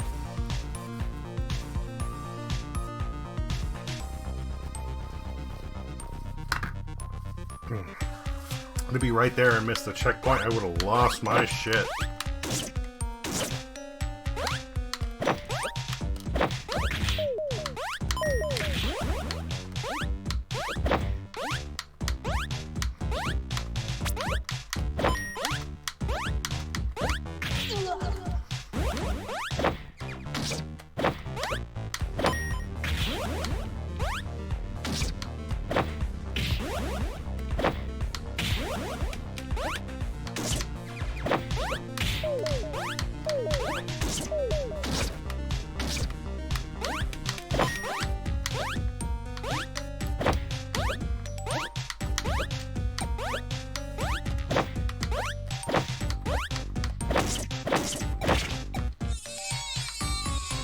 Fuck.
Hades.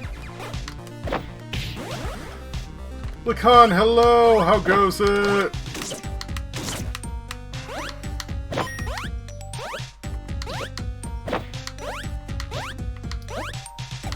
How's life been treating you lately?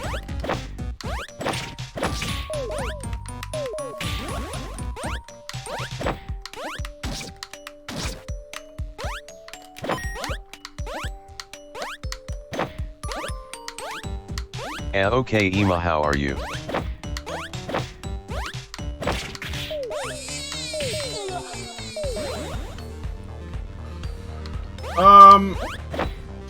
Enough even.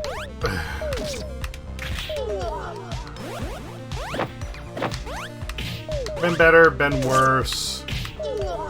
I had kind of an off day the other day. Doing a lot better now.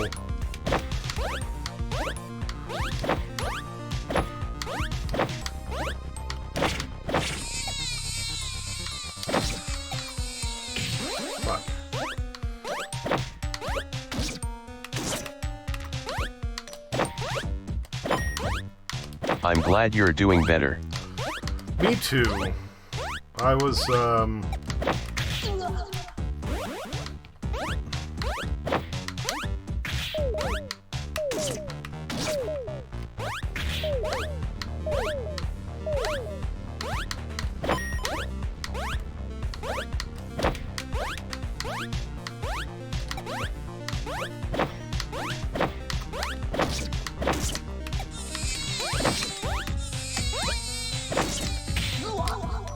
fucking spikes, dude.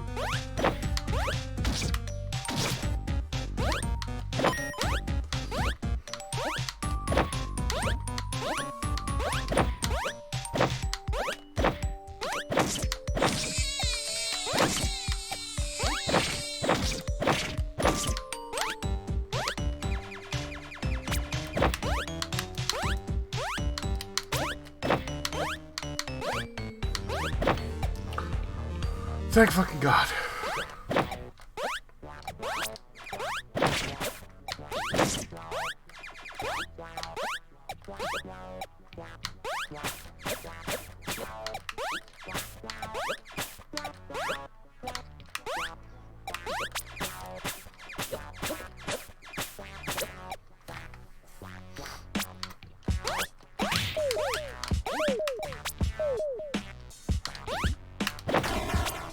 It's really not gonna let me grab the coin that way? Alright.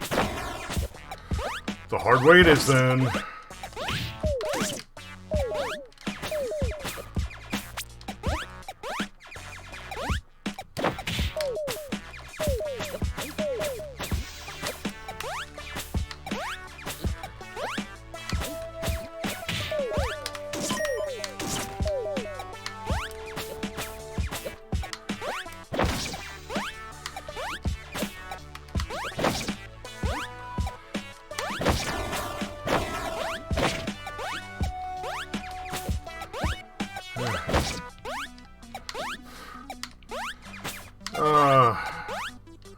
You came in right as the game got, like, really fucking goofy. Well, I mean, that's not entirely true. They've had, like, goofy elements throughout, but this is, like, where it hits another level. With this little cute heaven level, but this shit is hard.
Alright.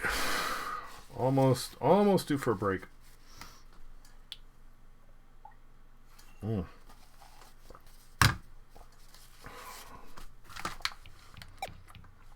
of the arcade machines.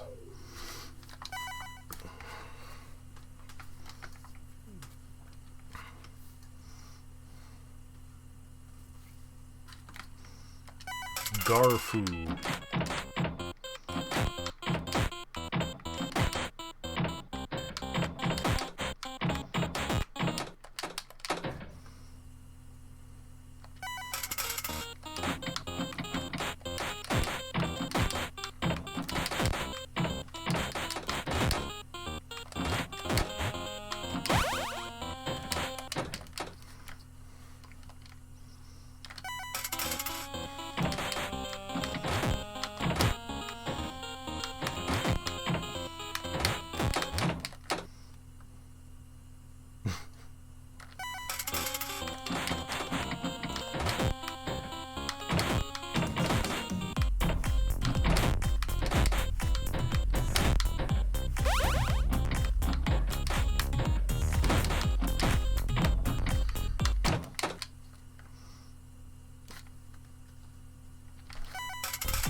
Some of the shit they throw in with this, like, those expressions are gold.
Oh, I sent you a friend request on Switch. Oh, yeah. I got your message. I haven't powered up my Switch as of late. But once I'm on, that will be taken care of. Fucking really.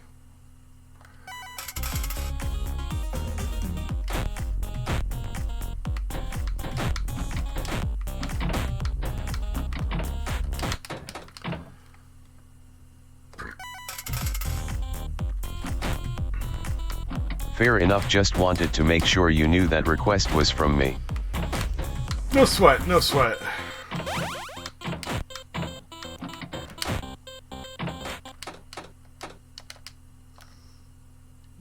One more.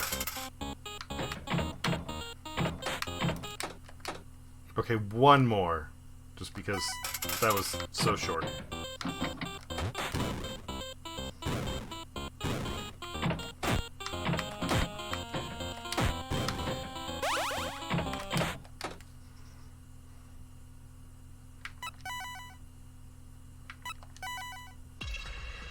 Alright, and it's break time.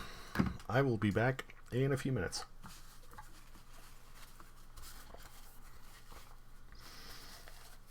And from here we will carry on to the last hour of the evening. BRB.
Okay, I'm back.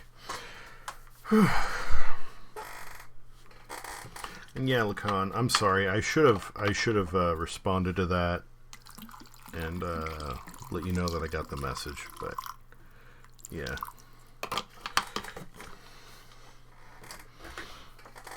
it's been not necessarily a busy day. Just I've been kind of unfocused. Back, sorry, in the process of filming a TikTok. Oh, it's fine. It's fine. That's something else I should probably try signing up for.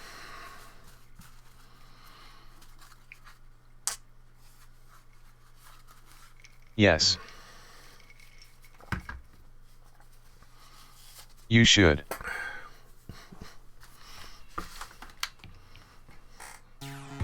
I would be careful personally.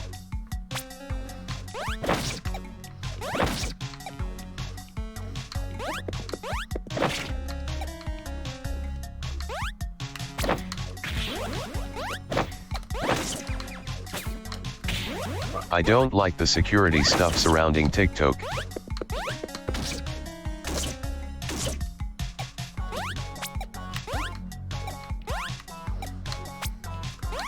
I'm not a big fan of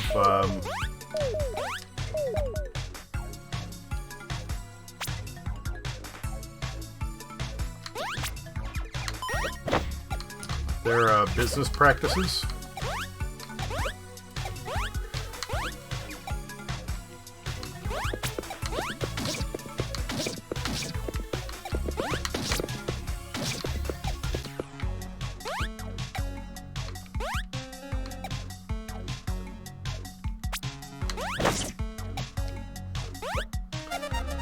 Like it was just banned from government phones across the board.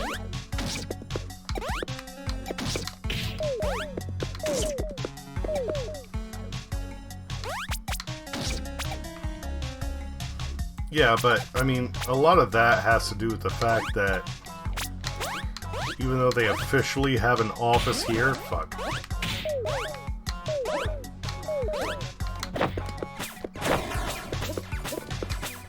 They see it being owned by China as the risk. Yes. And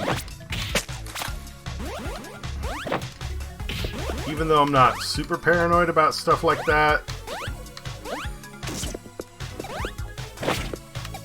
there have now been, I guess, discoveries of...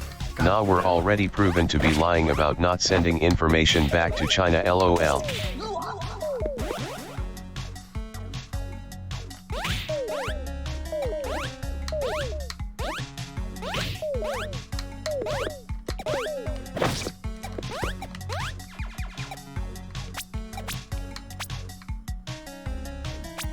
I would avoid putting money info it, but compared to, let's say, Meta, that's what lead to the ban. Money into it, but compared to...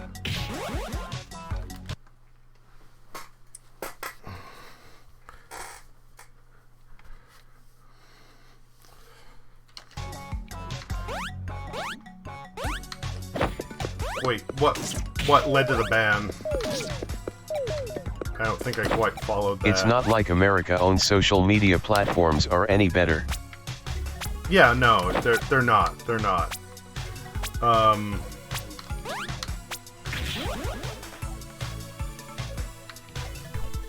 there's already been a bunch of evidence of, like, essentially Chinese subterfuge going on in the US.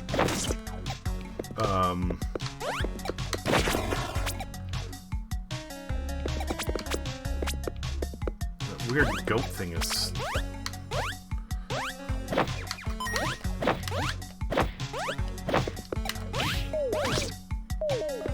God damn it. Okay. They are all corrupt, all owned by shitheads, but it's a tool to help you find an audience if you are looking for one all the same. Okay.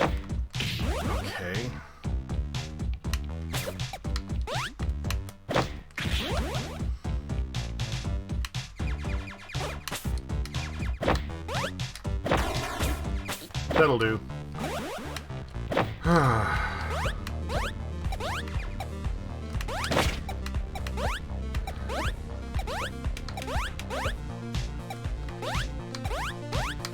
Hello, giant baby.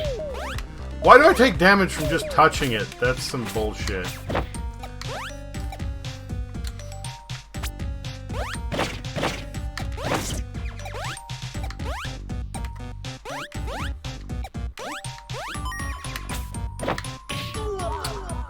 Okay.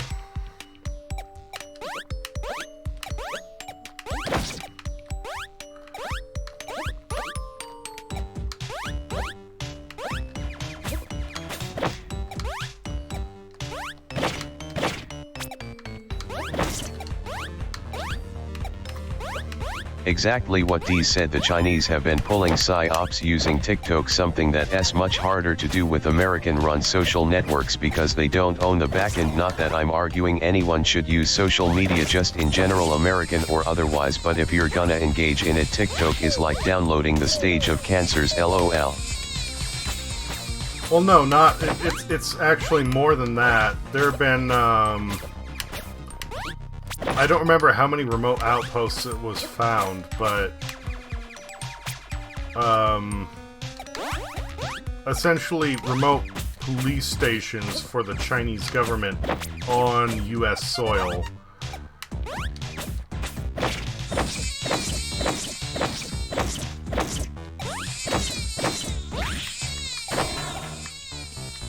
Great. How am I supposed to get past?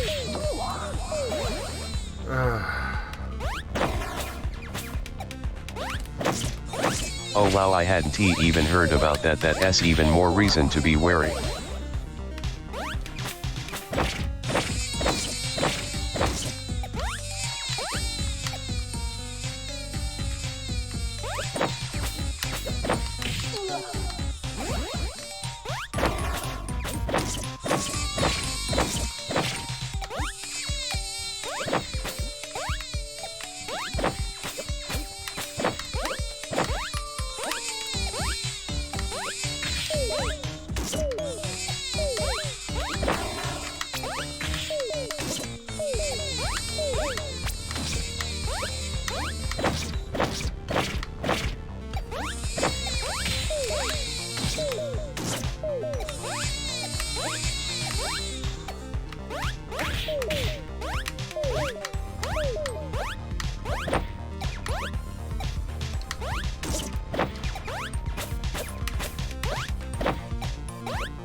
I can see why the government banning it.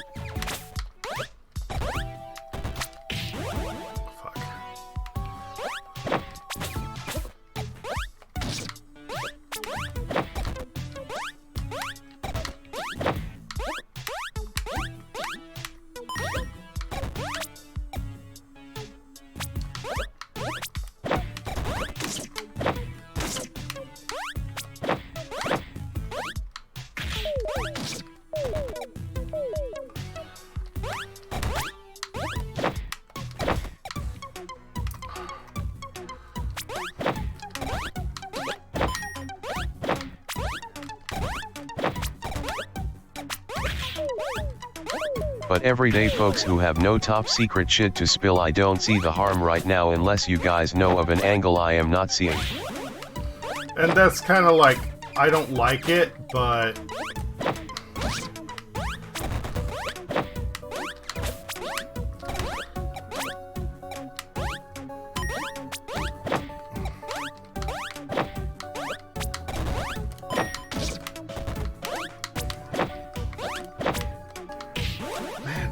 sometimes I just want to, like, dodge straight up, and it does that stupid angle dodge.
Motherfucker.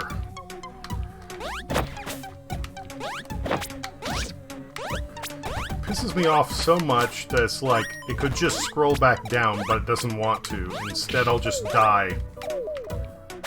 Like, why does that...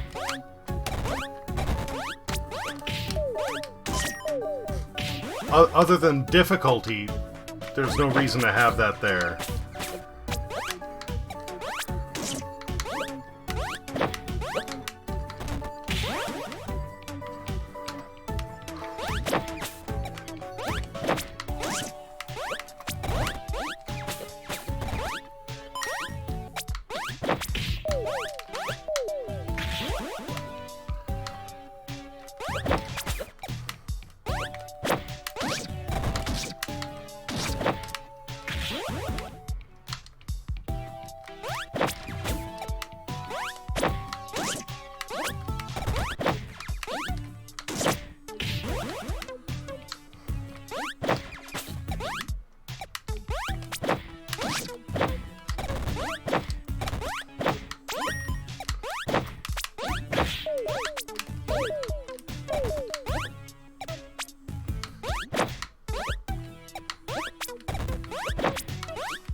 How do you think the American people are manipulated with anti-vax misinformation? Hell, TikTok recently was rife with it right after that NFL player recently collapsed, for example.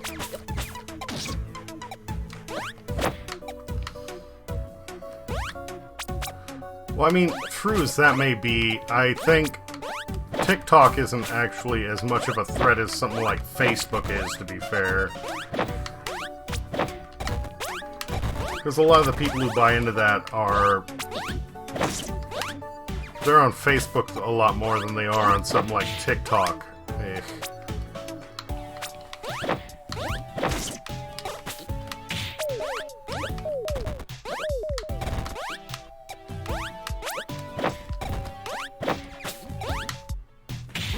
TikTok is quickly overtaking Facebook as the source of information for many Americans. As scary as that is. I know, but...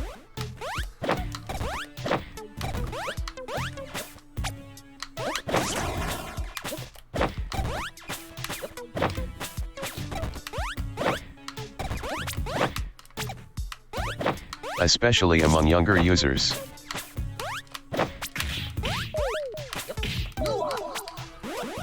Ah, motherfucker.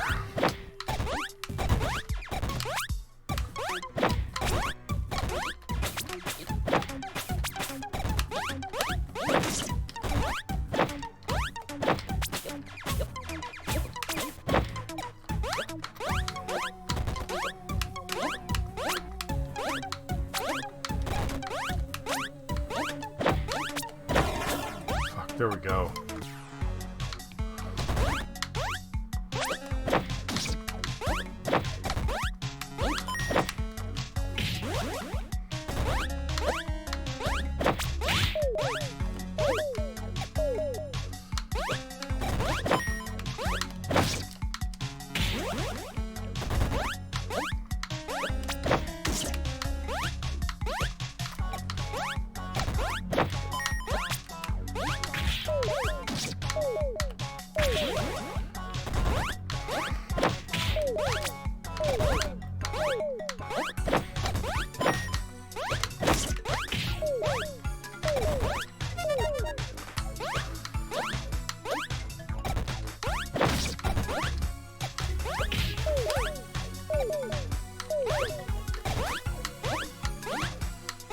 I don't run into that stuff, but it's how you build your algorithm on there. There's always gonna be right-wing nut jobs wherever you go, and the people who buy into that stuff are the people already knee-deep in conspiracies a lot of the time.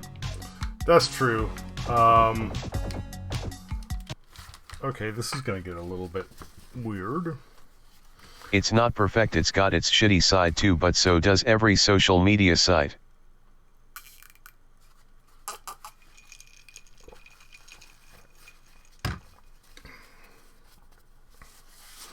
I still see a lot more cuckoo hoo-ha shit on, Echo chambers and all that. yeah.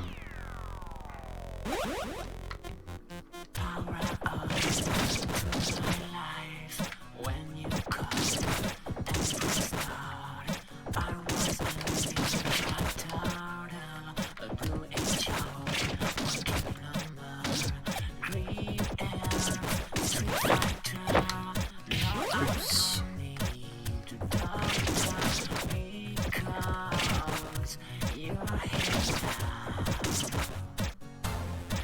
But tell me what's your game and how to play, 'cause I'm into that loving. That shit and I Oh, that's ammo, okay. want to miss a thing. Let me be your hitbox, your map world. If you're lost, take my life out when you're down. Control my sprite, I tell you first. I mean, you do you. It is not my intention to browbeat anyone into whatever, just saying that is why I personally very easy to wash your hands of the greater implications as long as it doesn't affect you. But I see a social network doing a real good job at manipulating a good portion of the country, more so than I think you think. Fair enough.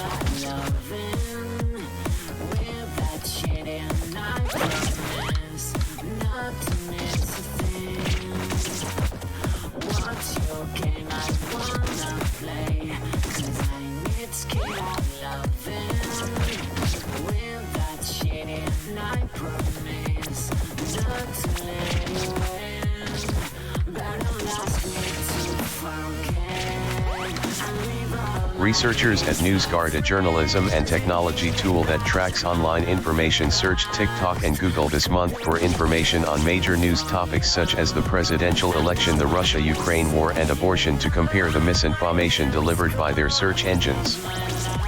TikTok, whose users are predominantly teenagers and young adults, repeatedly delivered videos containing false claims in the first results, often within the first 5. The report states Google, by comparison, provided higher quality and less polarizing results with far less misinformation. Fuck.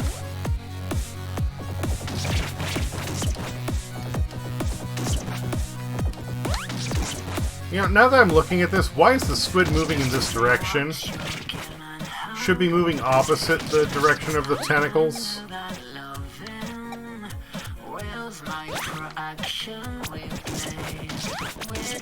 Yeah, this squid is backward.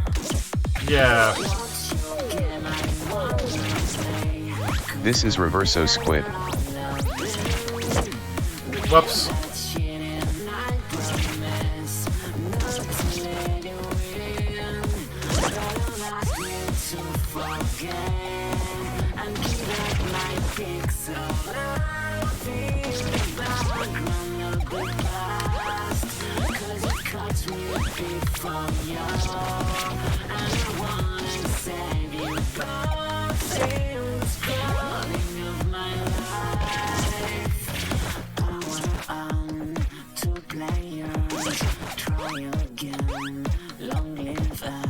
Maybe this squid moves via suction.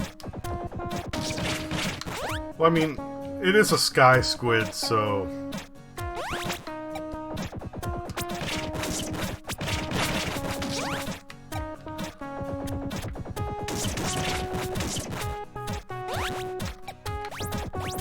Like it's sucking its way through the air. I mean, I get what you're saying. I'm just saying, like... Using its mouth parts.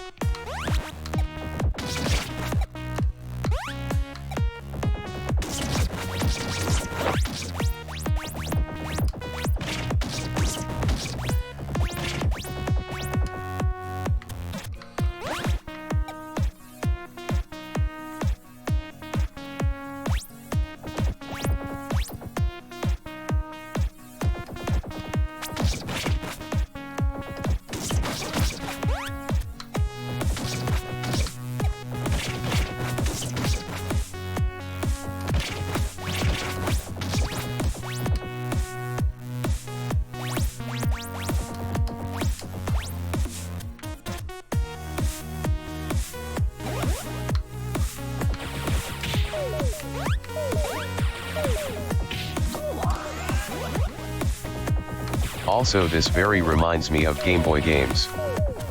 Like a Game Boy. Blender, okay, cool. It's yeah, it's got that 4-color palette, like kind of Game Boy Color, I would say.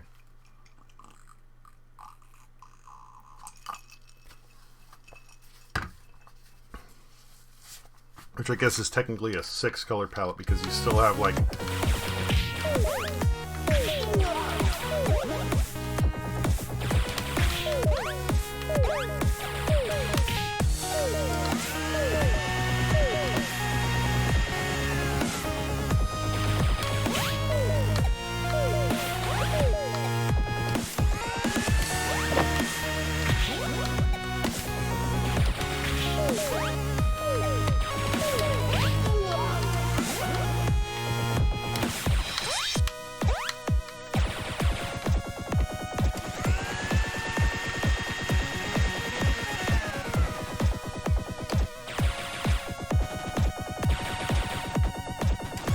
It's also in like the shape of things like the gauges and projectiles. oh yeah. It's kind of chunky.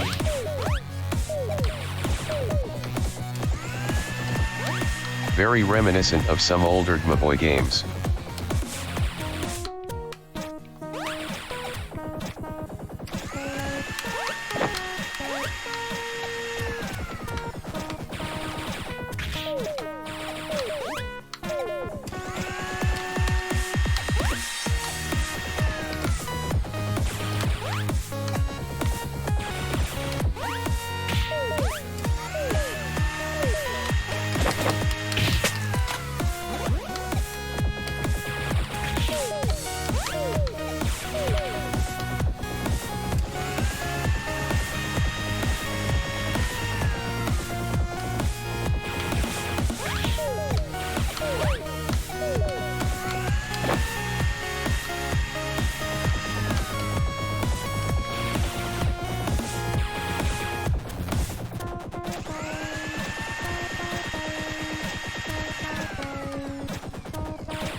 How?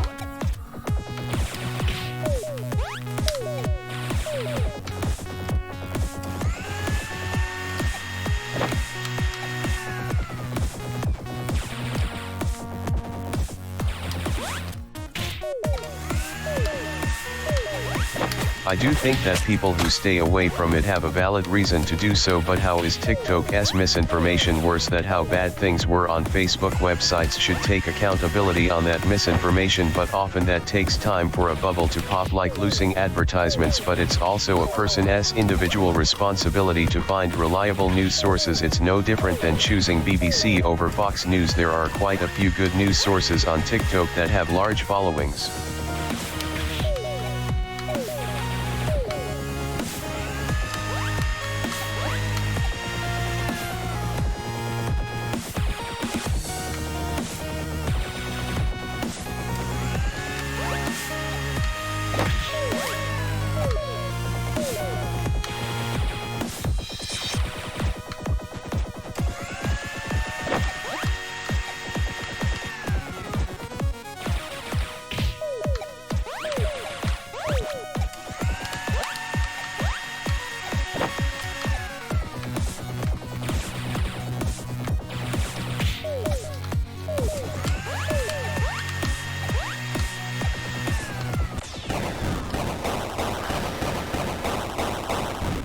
Jesus shit, I'm glad that is done.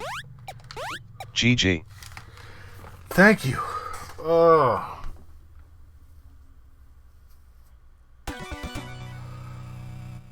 The power plant. I hope we're reaching the end soon.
No, that's not what I meant to do.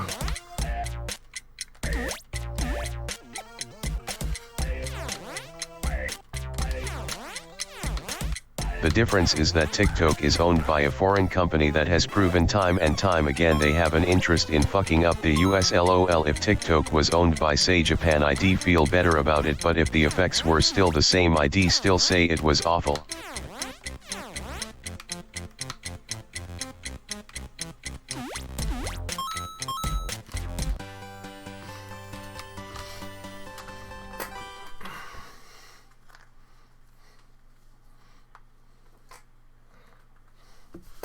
The other difference is quite frankly TikTok's algorithm is much better at funneling people into echo chambers than Facebook. That makes it more dangerous. Really? Oops.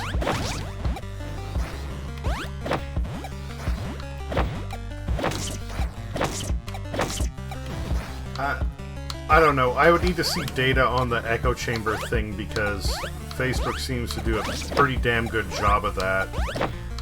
Fuck me.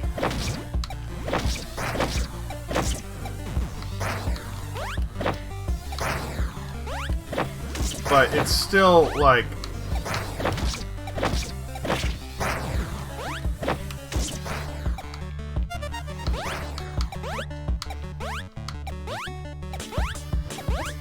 The point persists that... Even though I don't like it, it's not like I'll be sharing personal information on there. There is a reason the For You page or whatever is so tuned to your interests.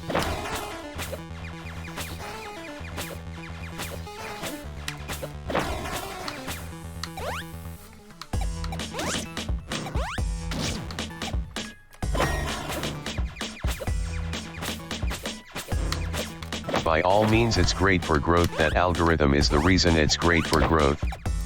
And yet doesn't he stop America from borrowing money from China? But I get it, I do.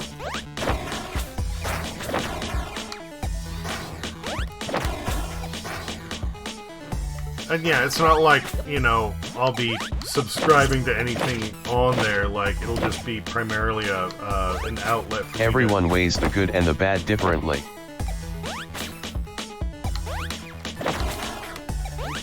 But I still think it's like saying I don't mind this company regularly club seals, I don't have to see them club seals, so it's cool. Oh no, I'm not endorsing it at all.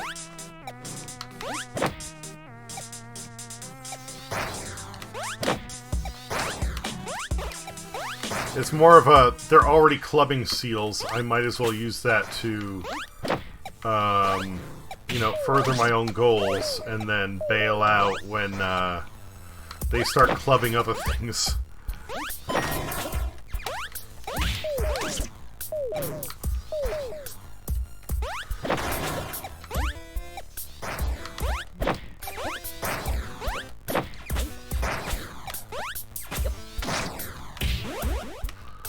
More fucking fucking vertical I suppose spin. LOL that is a way to approach it.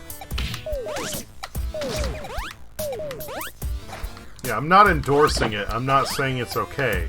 I still, as a whole, think it's a scummy company. It's the same way that, like, I'll buy stuff from Walmart sometimes. I'm more in the I refuse to be involved with clubbing seals even if it leaves me out of the conversation camp. It depends. It depends on how far it goes. Like... Okay, that was kind of cool. Whatever that fucking was.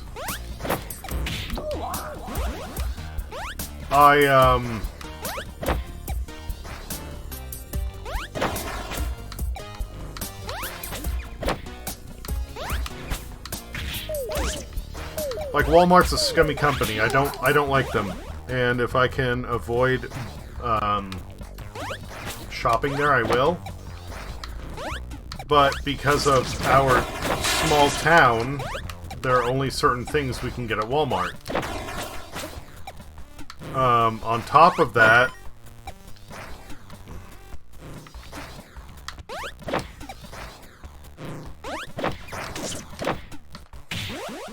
fuck.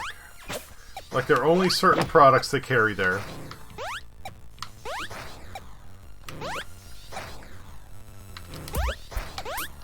Or I should say there are certain products that are only available there.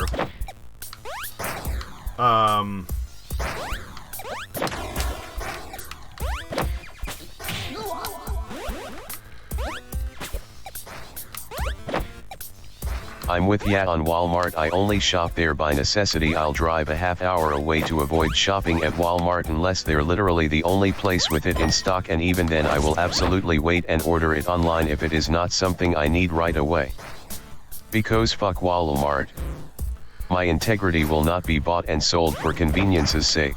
Yeah, and that's the problem, is like the only place nearby within an hour drive, and that's an hour one way, is Walmart. The only place that... Whoops. What? Oh my god. Great, great. My dumb thumbs went and reset something. Well, at least I'm still here. If I want to get a new game that's releasing, I need to go to Walmart. Or it becomes a, like I said, hour drive each way.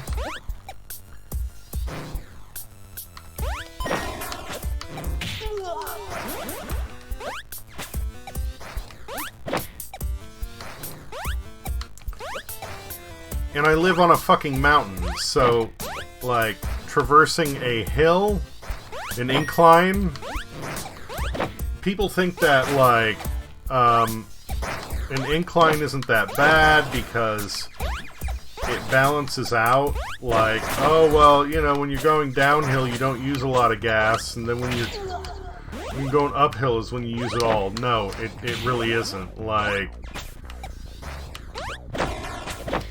Having to traverse an incline is way more expensive on gas than moving across flat land. So the cost in time, the cost in fuel. I'm not willing to travel that far, and I'm not willing to pay that much in gas. Not to mention bad weather. Yes, yes. And because I'm up in the mountains, there are points where we get snow, like when Smash Bros. Ultimate released. I almost wasn't able to pick it up, because it snowed that day, and we almost had so much snow that I could not even leave the area. I just got lucky. We barely had enough.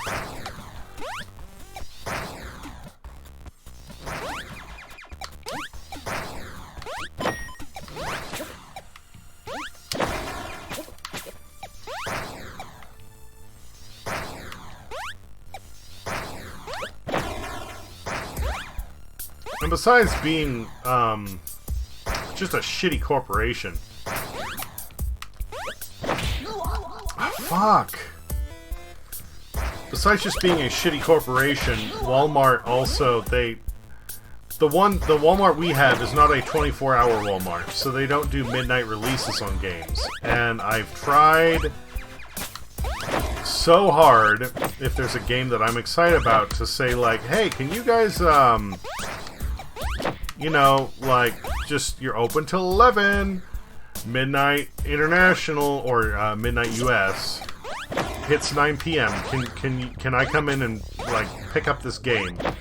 And they've even said, yeah, sure, you know, we got the okay from a manager.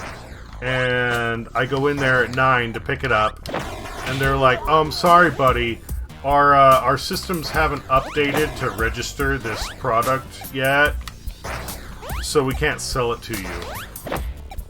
Like, I fucking hate them. I hate them. If I could go anywhere else, I would.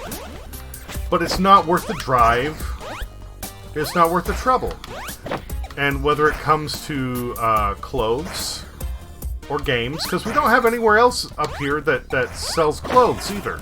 Walmart is the only place that sells any sort of attire. No nearby Targets. Nope. Everything is at least an hour away. And believe me, I like Target. If there was a Target up here, absolutely. I would have no qualms with that. But, no. Only thing is Walmart.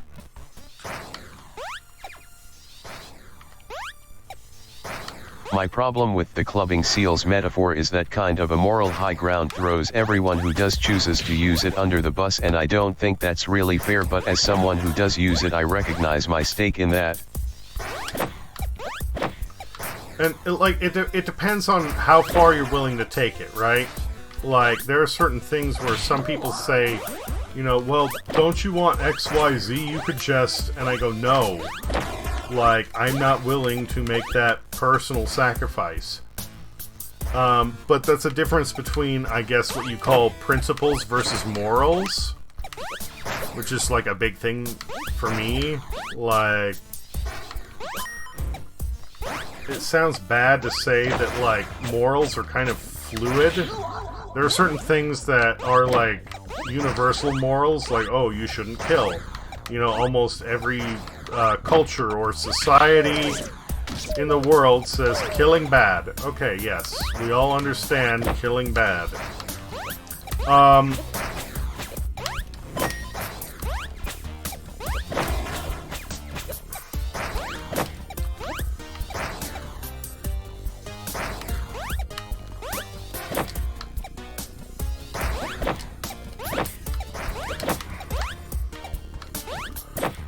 But then you have others where it's like, you know, in certain societies or cultures, it's accepted to be sexually aggressive.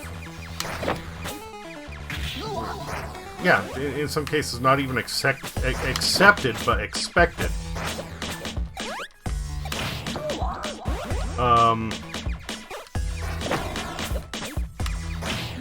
Motherfucker.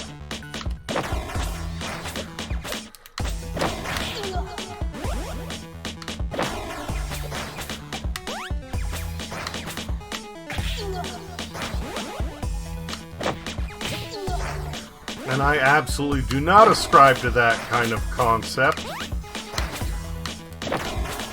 But you can't necessarily say it's wrong when that's what a culture expects. At least within that culture.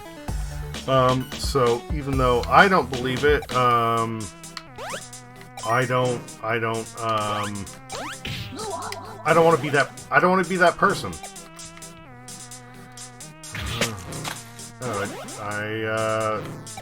Dingus Me didn't realize the platform was gonna...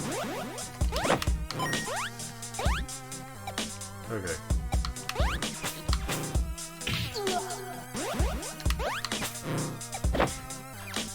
No! Go back up, get the coin. Are you fucking serious? The coin is gone? I don't like that. I don't like that. I don't like the fact the coin disappears when you leave an area. If you can travel back to the area, you should be able to still pick up the coin.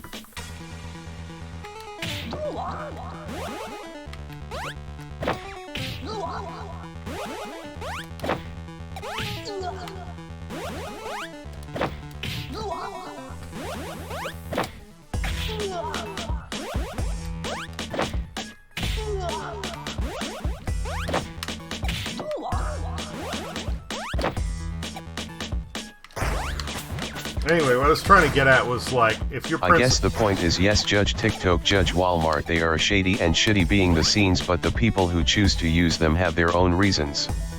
yeah, I do think there is somewhat of an ethical component to the TikTok thing, like not enough to change my opinion of someone overall, but I definitely be shaking my head and disappointed, but I also recognize that is how I view it personally, and not everyone cares about all the stuff that I care about. I wish they did. I think America is in a real bad spot because they don't, but I recognize that is what it is.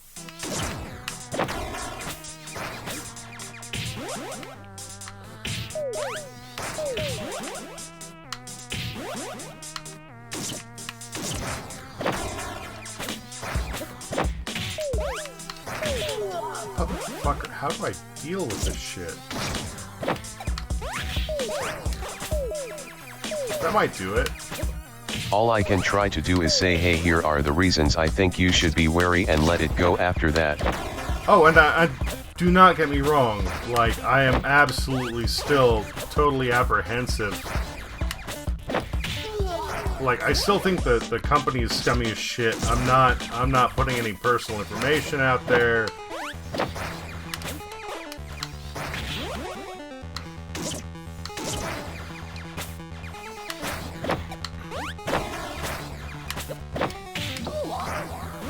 I guess to me, the thing is, like,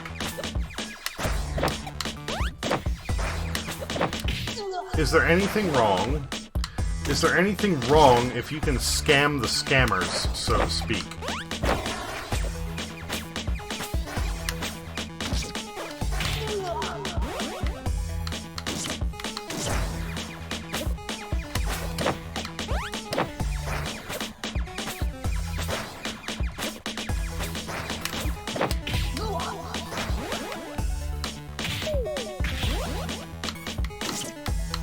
Depends on what the scammers are doing and to what extent you are enabling them. No, not enabling, hindering them. Allowing them to think that I'm helping them, but actually taking advantage of them in the long run and not enabling. Doing the opposite thereof.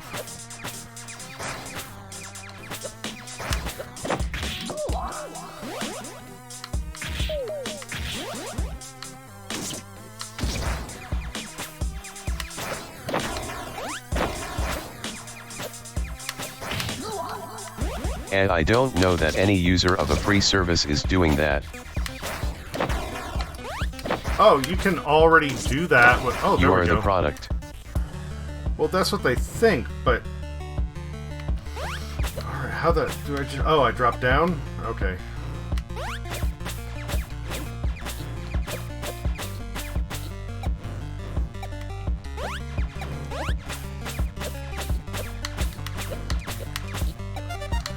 If I'm the product, what happens if they think that I'm selling myself when all I'm selling is bullshit?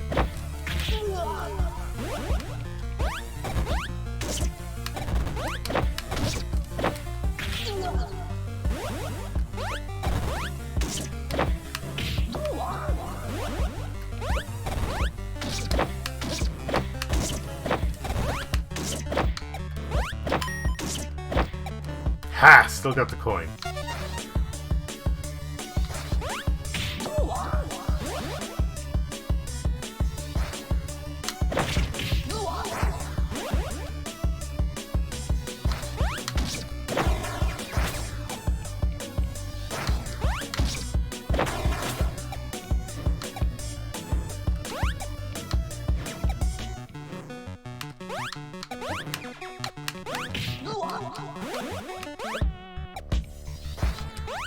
Then you'd be like everyone else. They farm location data, browsing data, phone conversations, phone call history, text message history, and installed apps history from. Everyone on TikTok is putting out bullshit, lol. And if everything they're getting is useless, then why does it matter? That's the idea, is you flood them with just absolute garbage, and then they can't do anything with it. It doesn't matter. And I wouldn't be using it from my phone anyway, I would be using it from my PC. Nah, the videos and stuff you're posting are meaningless. But they aren't after the videos. No. I mean, I get what you're saying, but it's not like I wouldn't be posting from my phone. They're after the backend data you're giving them. Yeah, and I get that. But the thing is, I wouldn't be posting from my phone. You get a lot of that backend data, like you said, from like your location and such. I have my location turned off on my phone. I have my location turned off on my PC. Whoops. I can go and I can inject false location data.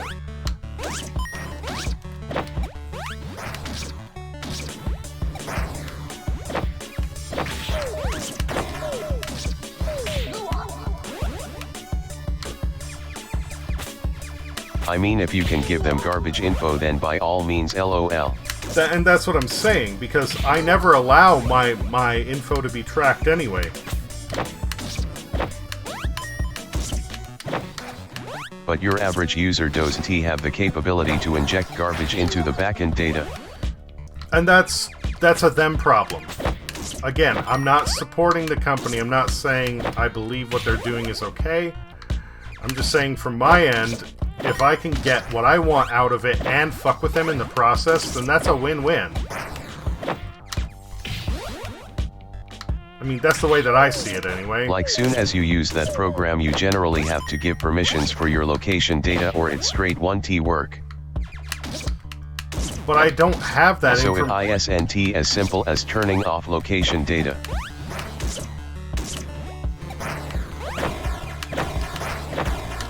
I do not...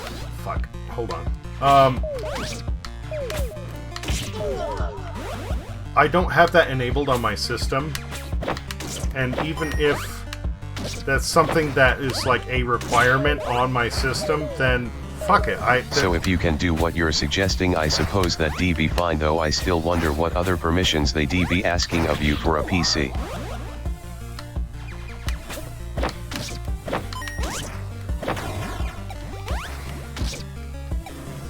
I'd almost be more wary of installing it on my PC, hahaha.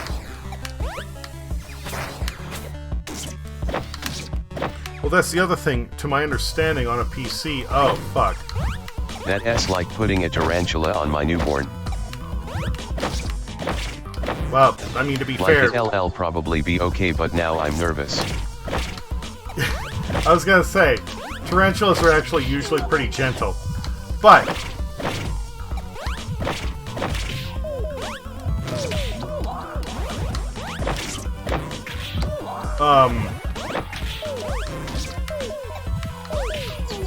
Motherfucker, come on. If this isn't the end...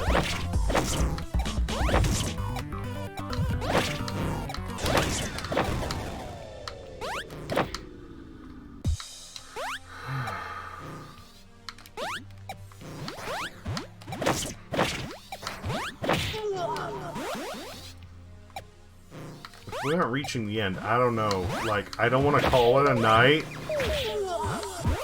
but I'm gonna have to soon here.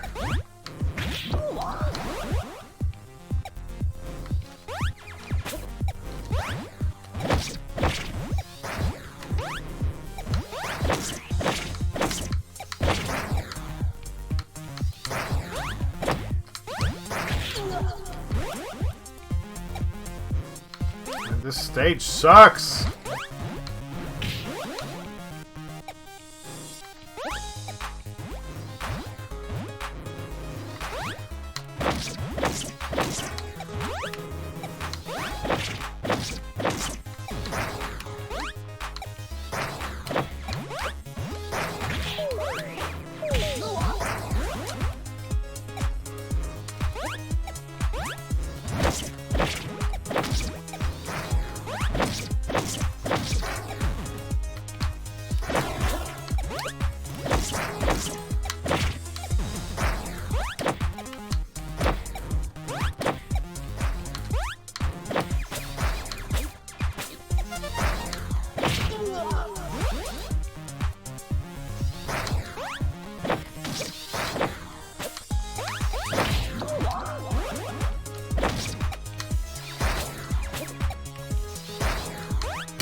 Fuck me.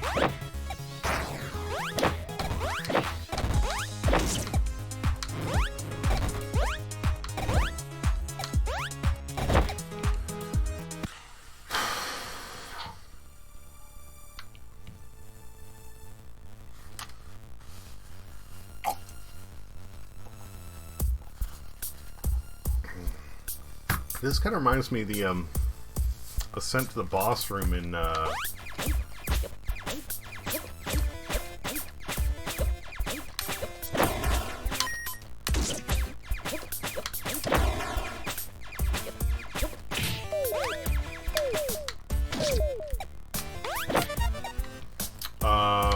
Mega Man 2 or Crash Man, I believe, or Metal Man, I'm not sure.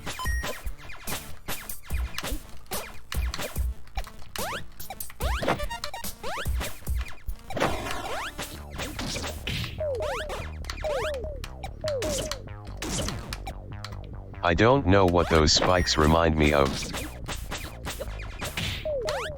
I've long since repressed it.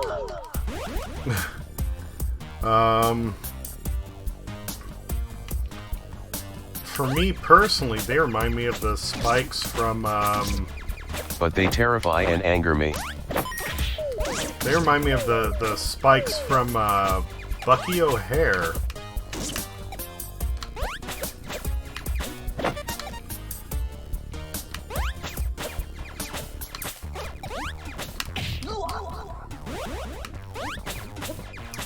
But to be fair, spikes are also instant death in Mega Man. Oh god, the Steam store page S blurb for this game.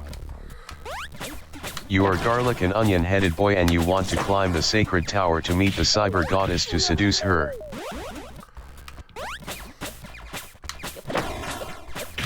This is just one big simp quest. Yeah, I guess so.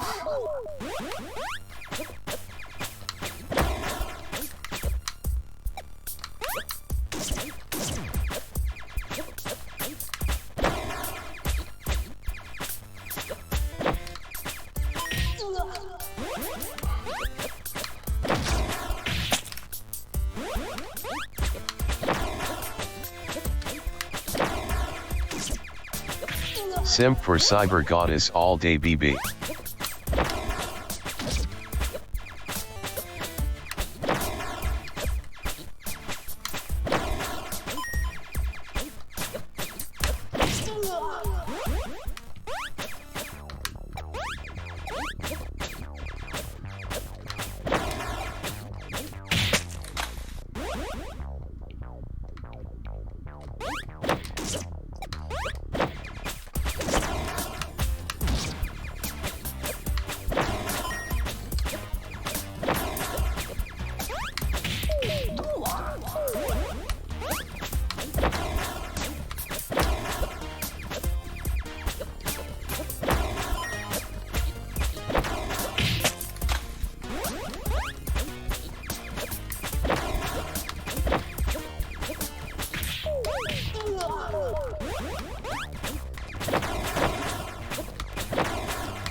This is how you climb out of the friend zone. I like that. I like that. I don't get why sometimes, like, the tentacles hit me and they LOL. just... Oh, Claysky, hello! Sorry, I can be funny once in a while. Fuck. I totally missed that. I'm sorry that the Yeah, chat... that one hit me LMFAO. Oh, man, I really need to pee. I'm dying here.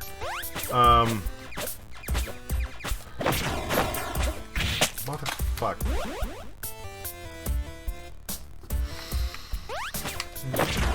Here.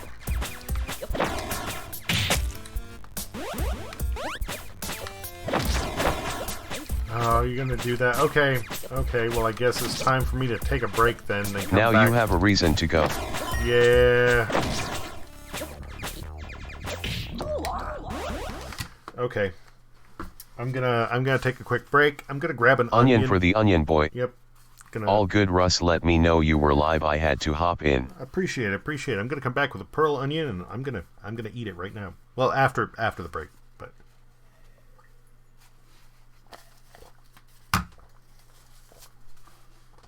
Give me a few minutes. I'll be right back.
Okay, I am back.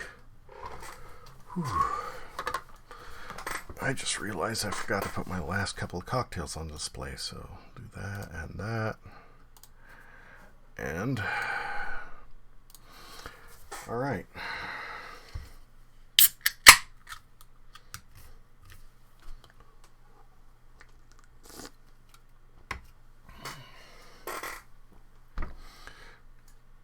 Unfortunately, this is the biggest one I have right now. Most of the pearl onions are kind of on the tiny side. I don't know what it is with the time of year, but whatever. Here we go. Cheers.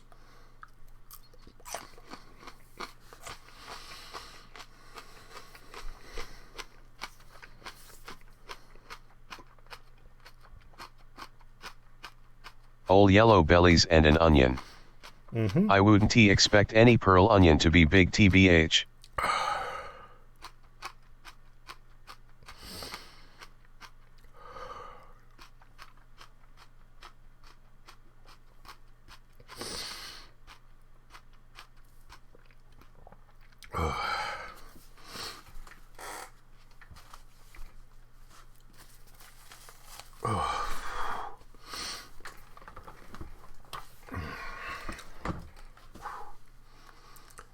Clear those sinuses up. Yep.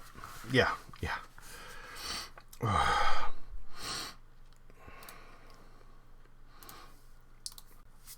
I mean, they're usually not like big, but other times of the year I've been able to get them like golf ball sized. And this is just like a big marble. So it's not as bad, but still.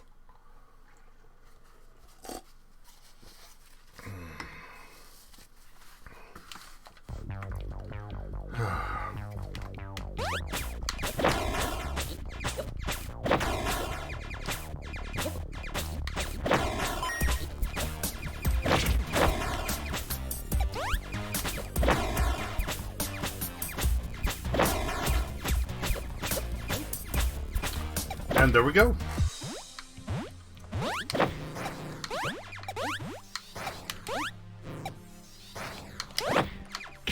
Fuck.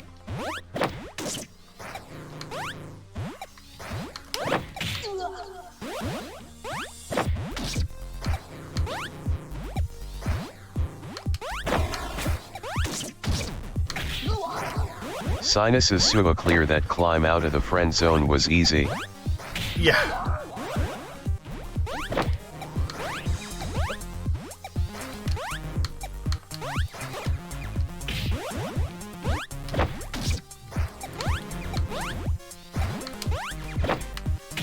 What can I say? Like, chicks dig a badass.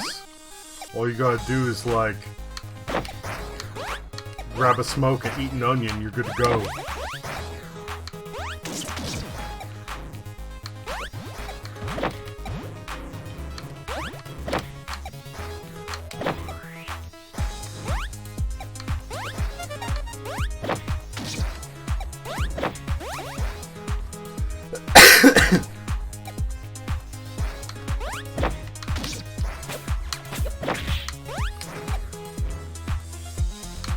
Fuck the coin. I've got most of them, but I'm just...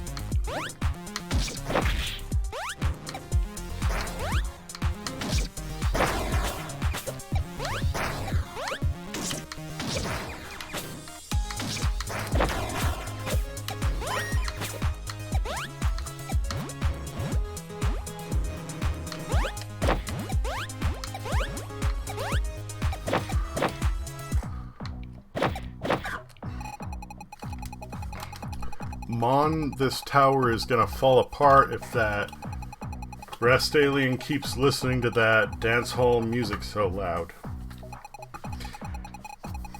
He's also draining all the electric energy here. Soon we'll have... Is the electricity a theme for the game or just this world? Now. Just this world. Just this world.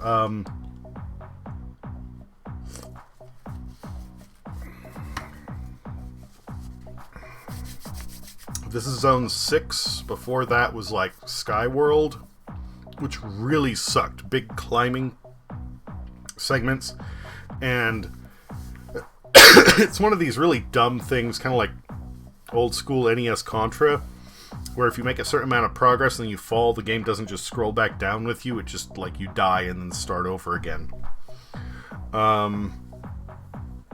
Before that was, like, Mechano World, a bunch of gears and saws and crushing pistons. Before that was, like, Fire Zone.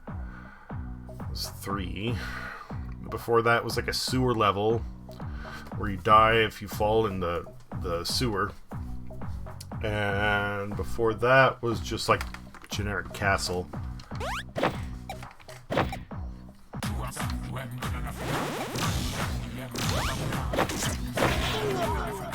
Kinda Mega Man Y themed bosses, worlds and such.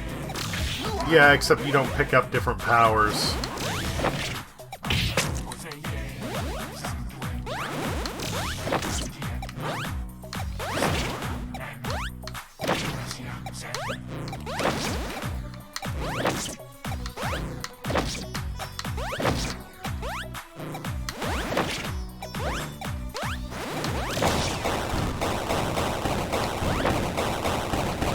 That was actually the easiest boss out of all this shit. What the fuck is that? Okay.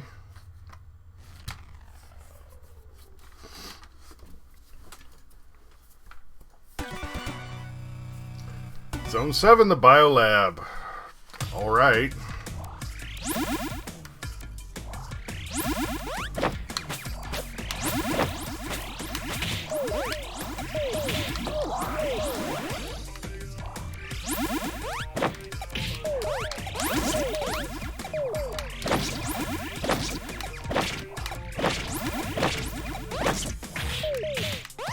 Can I not kill those fuckers?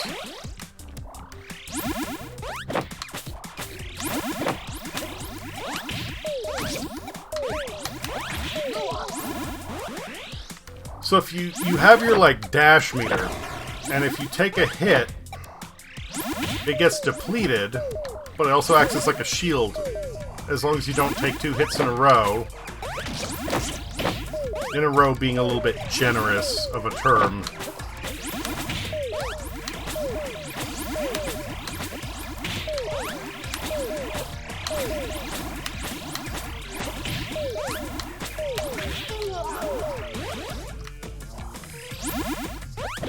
If you can avoid damage long enough to, for your power bar to recharge, then you actually can take another hit.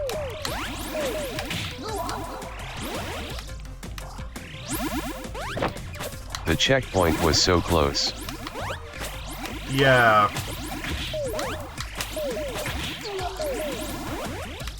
And unfortunately, when you take a hit, you can't use your, like, dash, because your dash is only available when your power bar is full.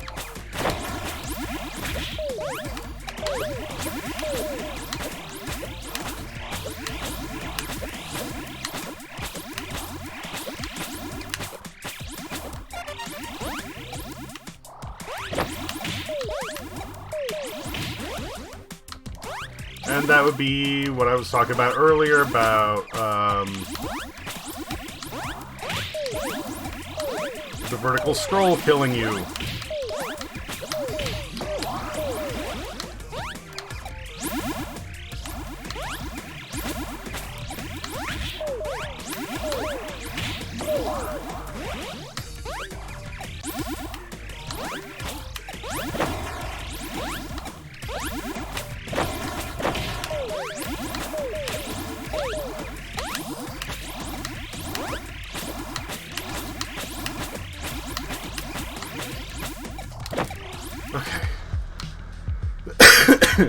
Oh, this is gonna be fun. The second I saw this game I was thinking of Mario Kaizos, but that's just where my head goes in challenging platformers. No, it definitely has that feel. The other day it was like a fucking, what, month or two ago? I tried to play Super Meat Boy Forever, and I found out that it was like an auto-scroller where you basically just run in a single direction and press action button to react to things. And I was fucking disappointed. And frustrating as this is, it kind of scratches that Super Meat Boy itch.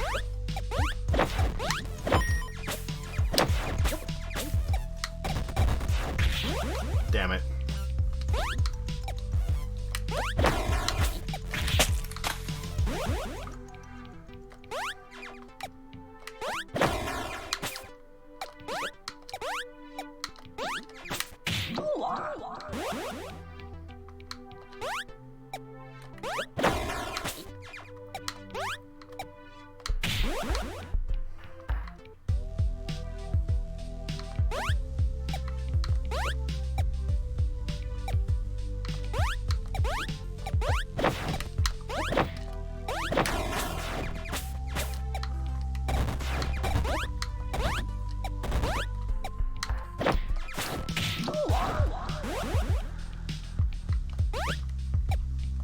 The brickwork reminds me very much of Zelda.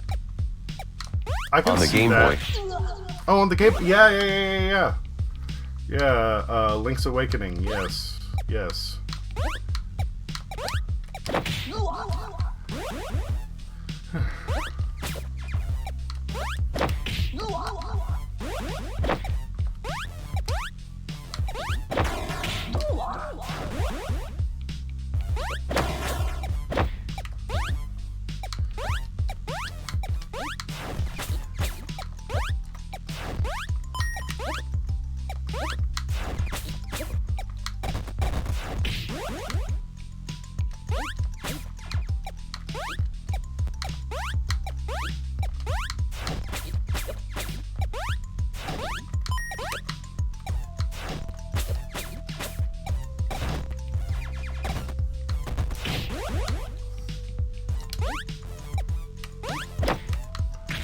Damn it.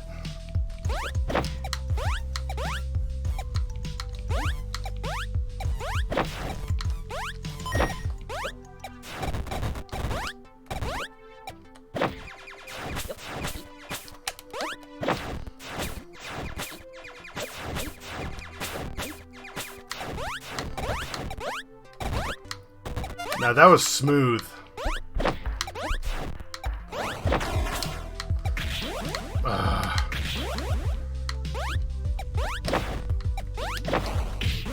Let's go up.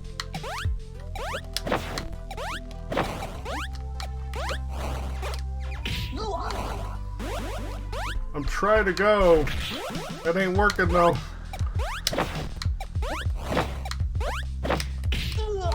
Fuck me.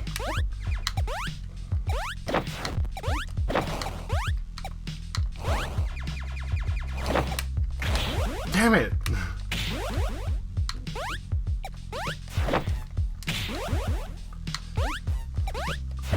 By the way, Clay, how's Gotham Knights been treating you? Did you manage to finish it? Have you where's your standing on that?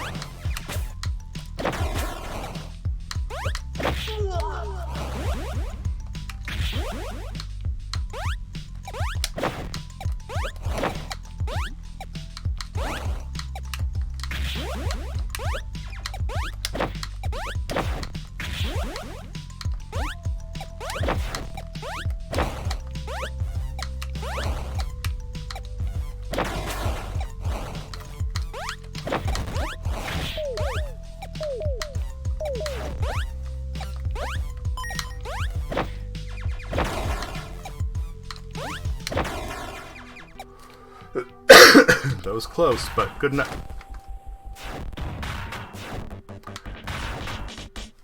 Good enough for that last area. This one's gonna be a fucking shit show, though. Pretty well haven't finished yet, did a collectible hunt tonight and finished Lower Gotham. Couldn't get Russ to join me for the story, but stoked to do the last chapter and hit NG. I don't know if I'm gonna bother with New Game. I mean, like, I enjoyed it, but I don't know if it was that good.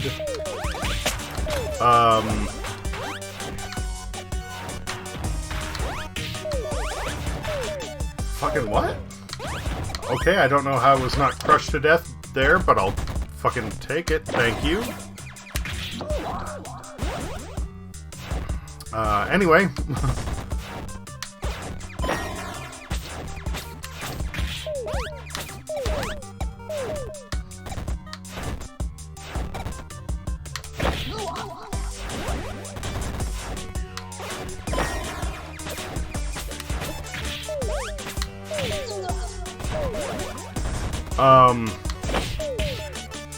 Yeah, if you're around tomorrow and you want to finish up, I'm good for it. Motherfucker.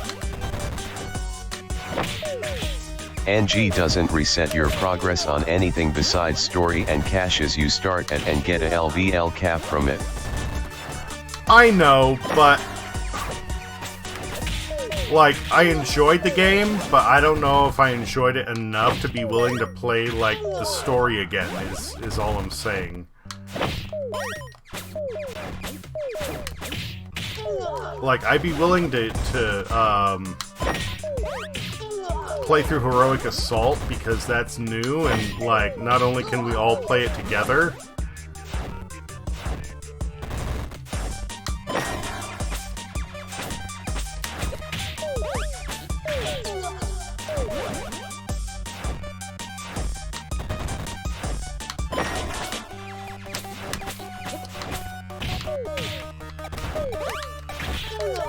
Motherfucker.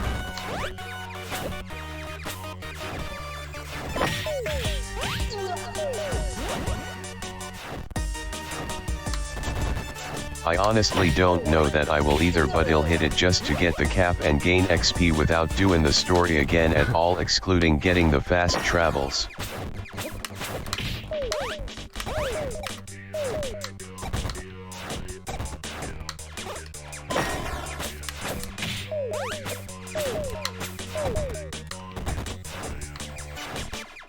Okay. Mother... I was gonna say, I don't... What? Okay. Okay, whatever. I was gonna say, I don't know how I wasn't burned alive, but... I'll take it. Sure.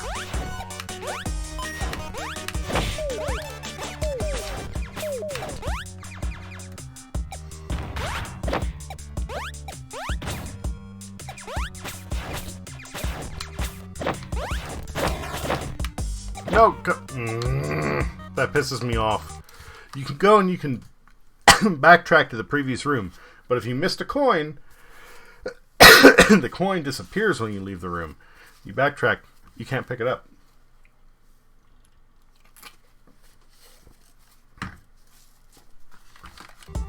That makes me angry.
No!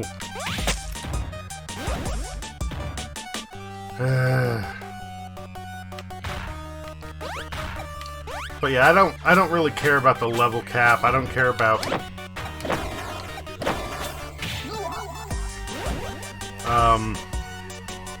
I just main story's done.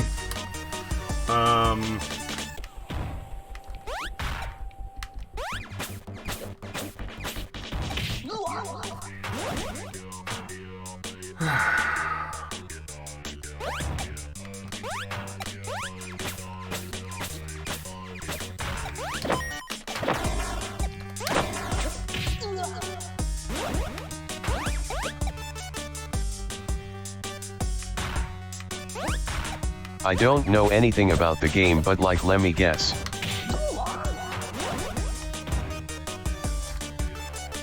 Well, yeah, sure, go for it, B.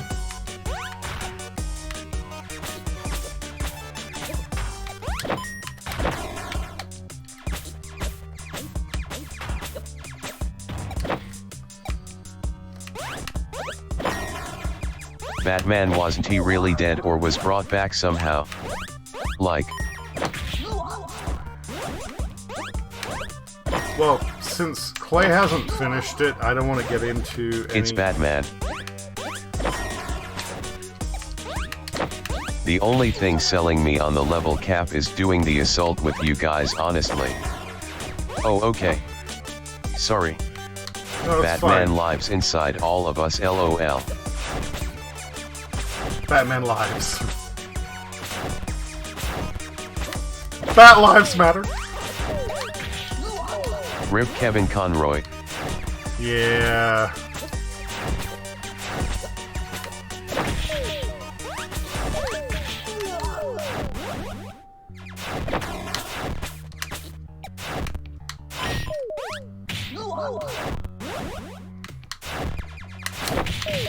I don't cry over celebs' death most of the time, but him I def did.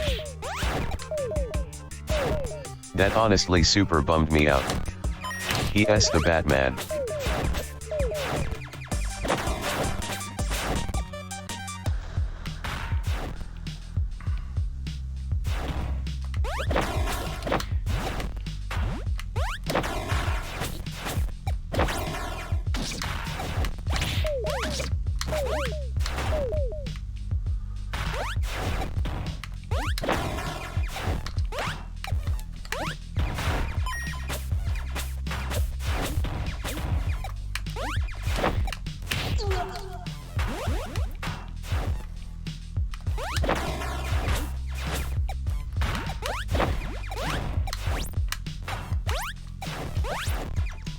I found out recently that originally they were going to get Tim Curry to play the Joker in the animated series.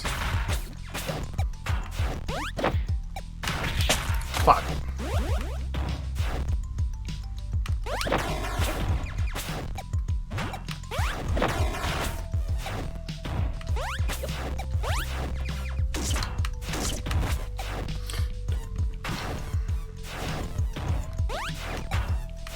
He would have made a good Joker.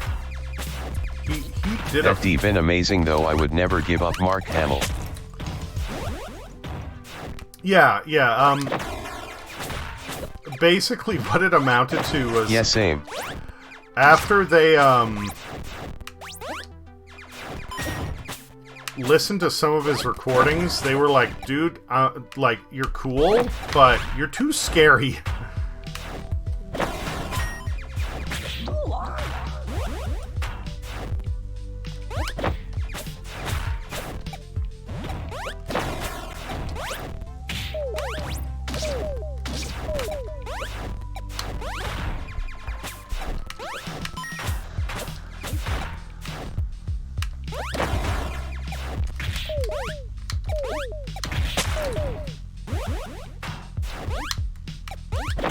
He took too much from his first clown gig, I guess.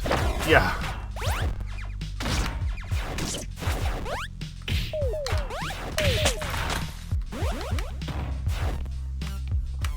If you go on YouTube, you can actually find, like, the I want to say test footage, but the samples, his audition, essentially. And,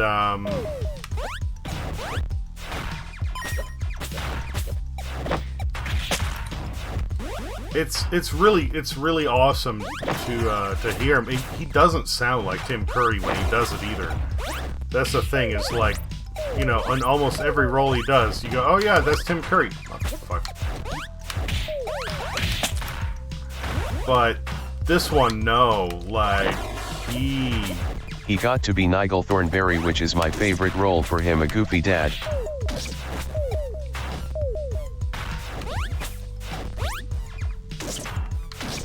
He also, did, the voice of Hook in the Peter Pan TV show, which I think was on Fox.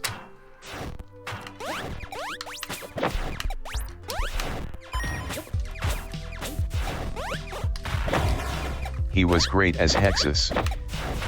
Yes. Yes.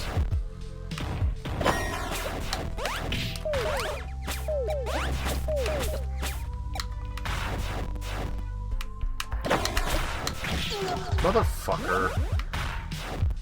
Peter Pan and the Neverland Pirates. Yeah, that was it. I only ever got to catch like 1 or 2 episodes of that.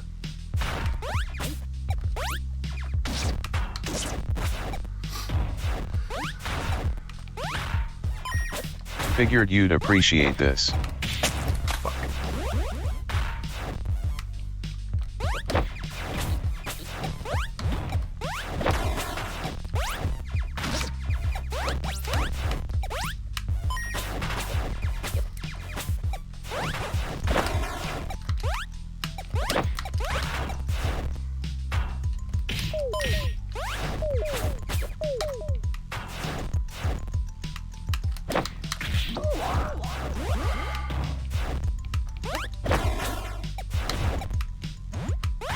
Tim Curry musical number. Oh, I grew up with this movie. He made pollution sexy, not the take the movie was trying to make, but oh well.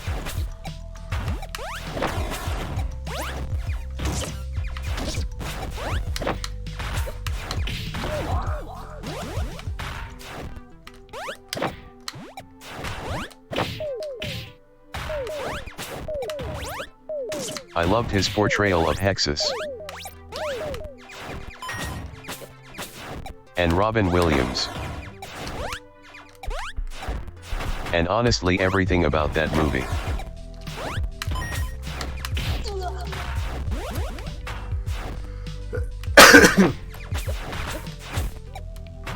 Yeah, the movie gets a lot of shade for essentially being like hippie propaganda, but I enjoyed it a lot.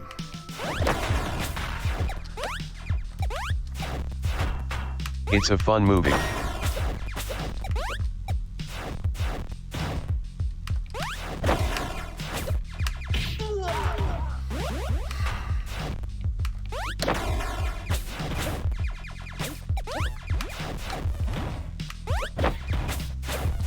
It's very S, which speaks for itself.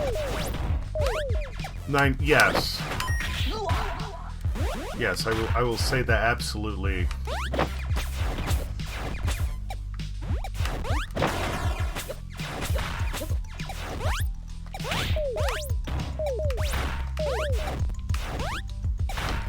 Fuck. And to be fair, it was good propaganda between Fern Gully and Final Fantasy. That's basically my entire worldview.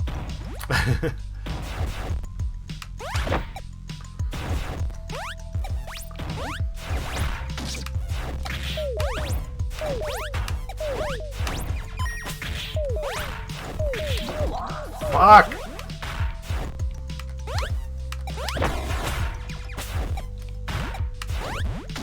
Hate the corporation, save the planet.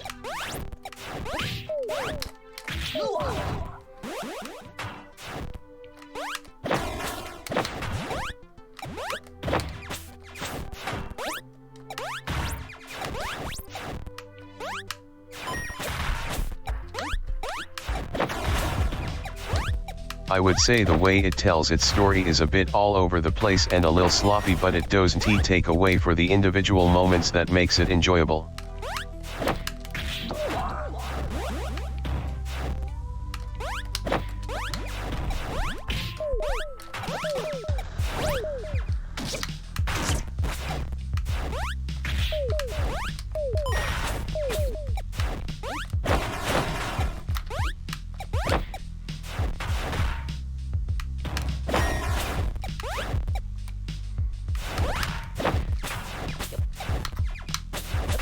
Batty is a hoot. No, he's a Even bat. when he is rapping. Sorry, bad joke. Bad joke.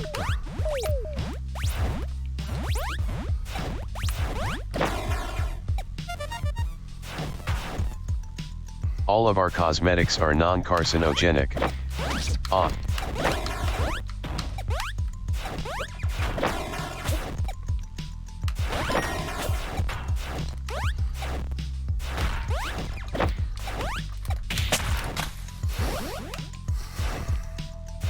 Robin Williams would have been the other celeb death I cried over.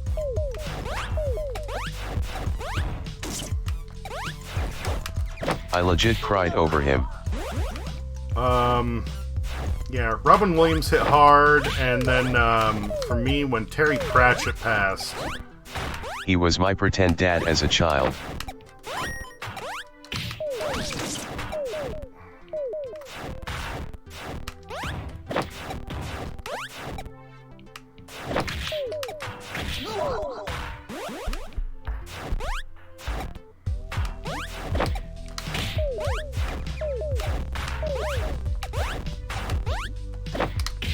Fuck.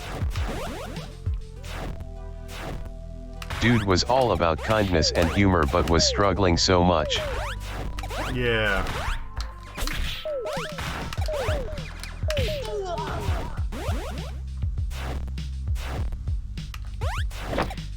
Goes with my theory that the funniest people are some of the saddest. To be fair, that was like in the later years mainly. But, I mean, like, that statement is true, though. I think even Jim Carrey has made that statement that, like, some of the funniest people tend to be the saddest ones.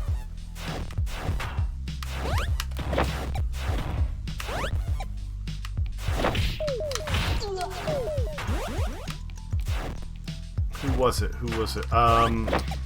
Fuck. Another one who hit me. I can't remember his name. Fucking Gene Wilder. Willy Wonka from Charlie and the Chocolate Factory, if you're not familiar. He was, Oh, it isn't just Carrie, it is the heart of the Pagliacci joke, and that s many years old. Oh, yeah, that's true, that's true. But, I mean, like, the direct quote. I think Carrie has used that direct quote.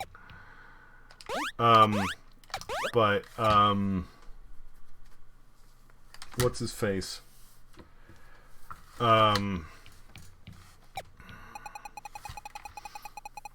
Order this console since this tower is too hard for me to climb.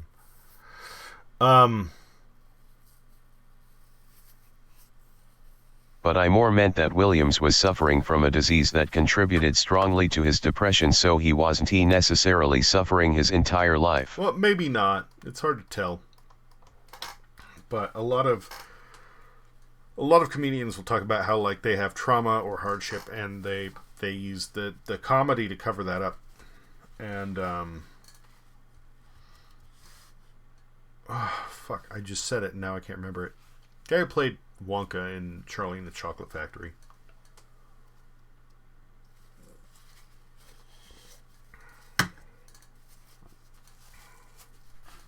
He talked about how his mom was dying, I think from cancer. And he got into comedy because as a kid he could make her laugh. And that was making other people laugh made his own bullshit feel less, basically. What you doing on your head? Just come here and give this a try right now. Here comes a new challenger. Let's do it. Garlic and James.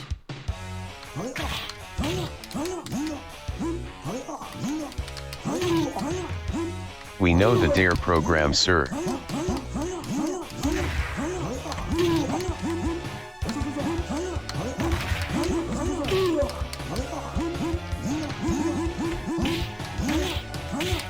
I won't come here and give that a try.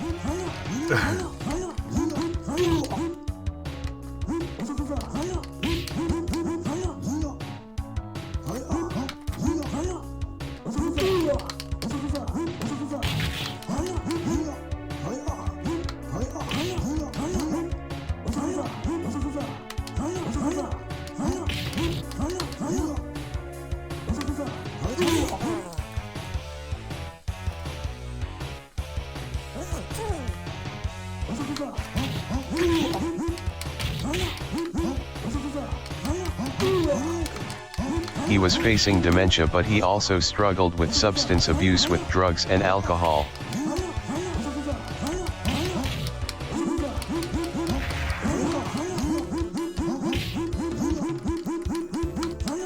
He was also diagnosed with Parkinson's.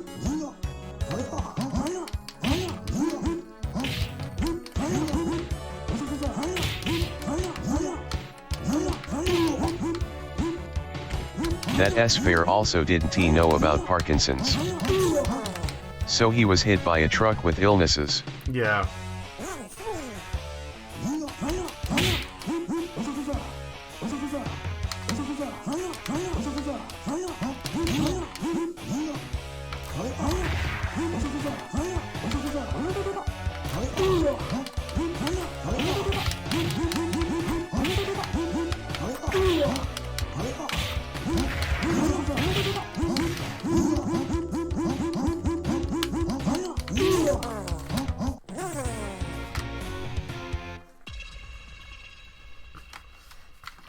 Way to go, James. Way to go.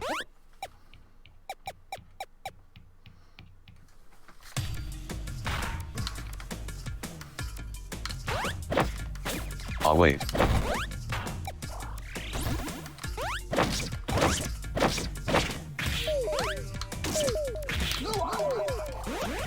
It's a weird both and neither of you are right situation.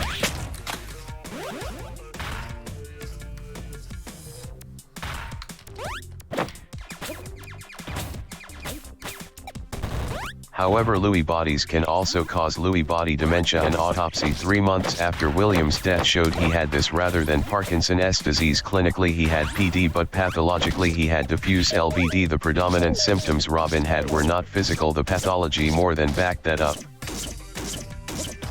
Really? This fucking shit, I can't knock it into the pit?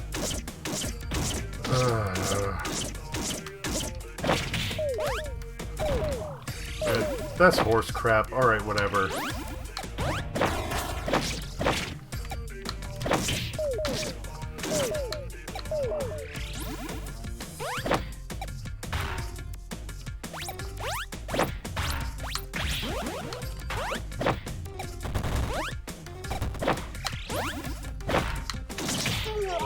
What I read said he was diagnosed 3 months before he died. Might be misinformation though.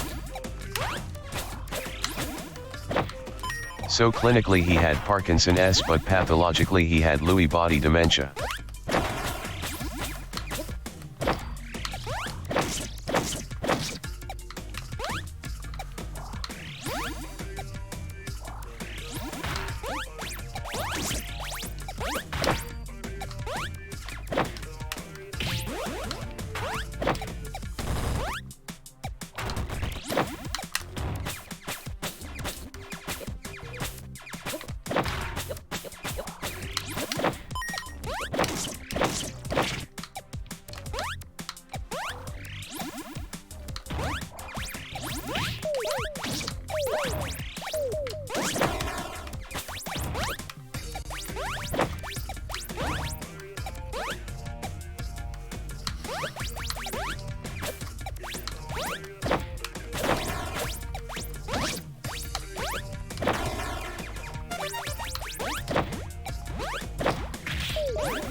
Really?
Yeah, just lower him into the pit. There we go.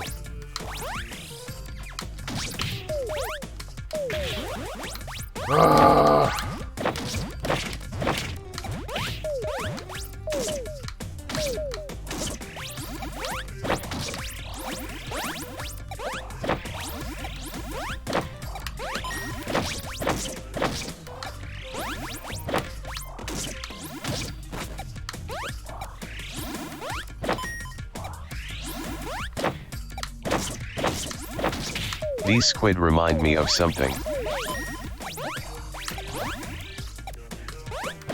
But I can't put my finger on it. They remind me of a cross between Octoroks and some kind of like DBZ character. Oh fuck! Okay.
This used to be my least favorite level in Mario.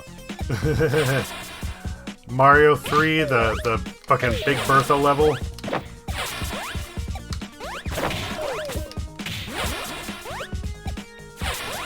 Yes.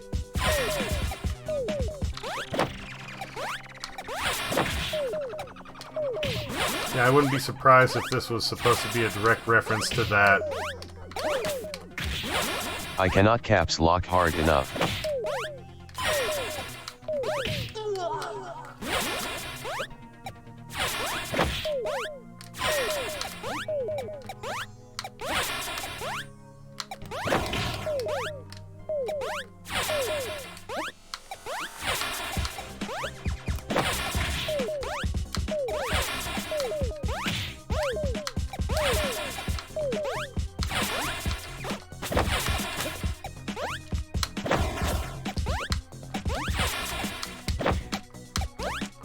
Woo!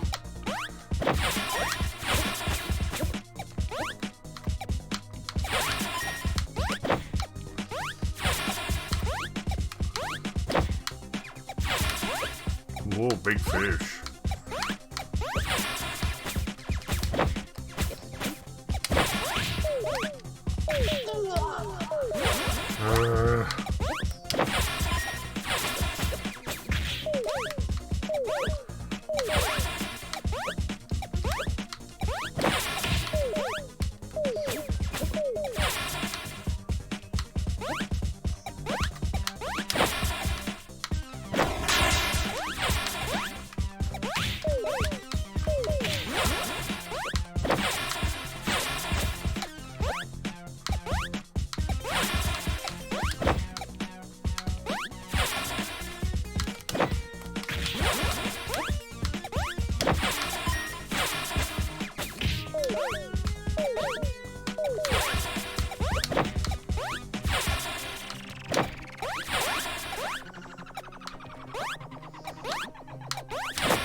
God, that knockback was awful.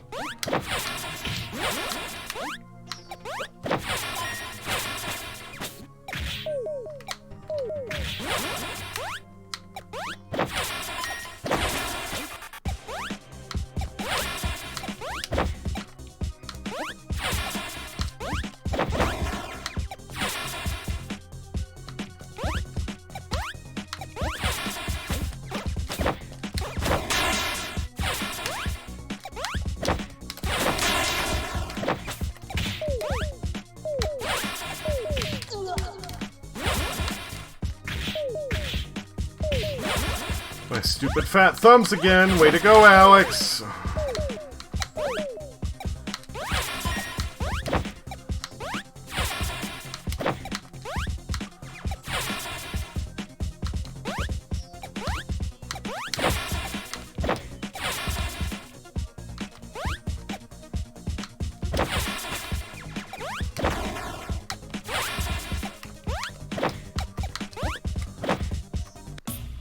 Okay, and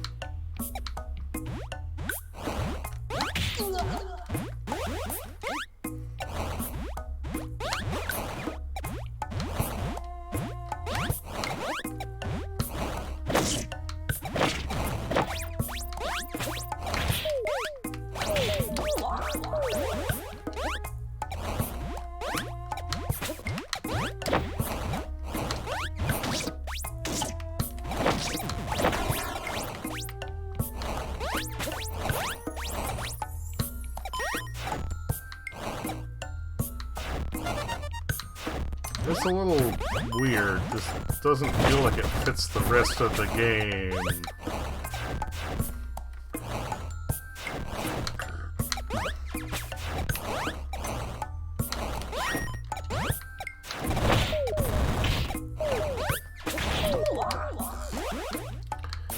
And there was the checkpoint, great.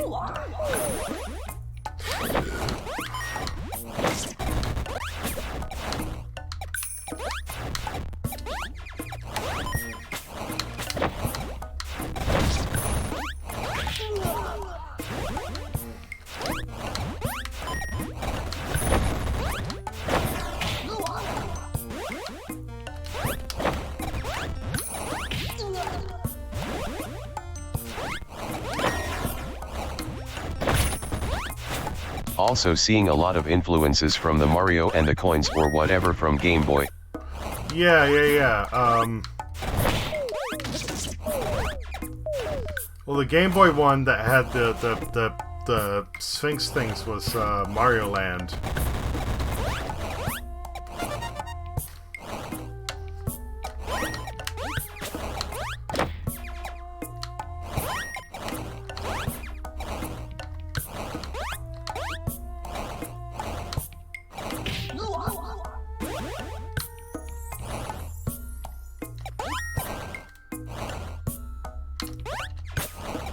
Alright, I forgot about that one on Game Boy. Mario Land 2, the 6 golden coins, I think. What the fuck am I supposed to do there?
Fuck me.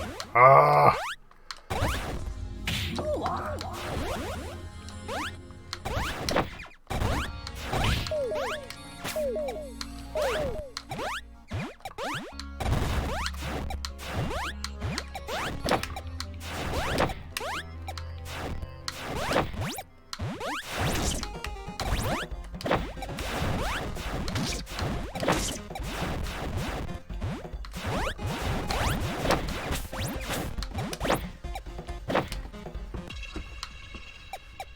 Oh, another one of these things.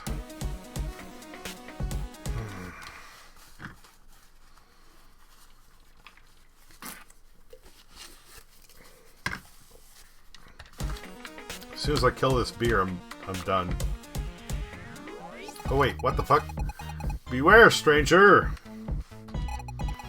The ninja vampire has just stepped into the vortex. Even in here, my power is still huge. I master any martial art. Gah.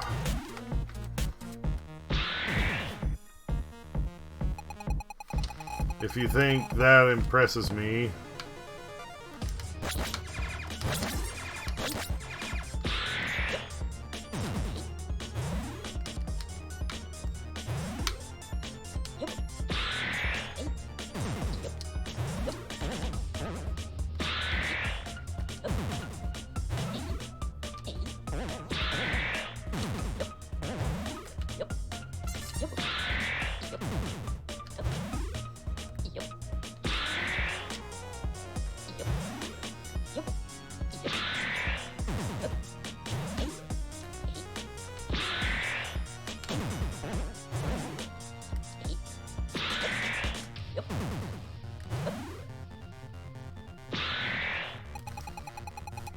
where did he go? Seems this place is also bringing down my intelligence. That was the boss? That was the boss? Really?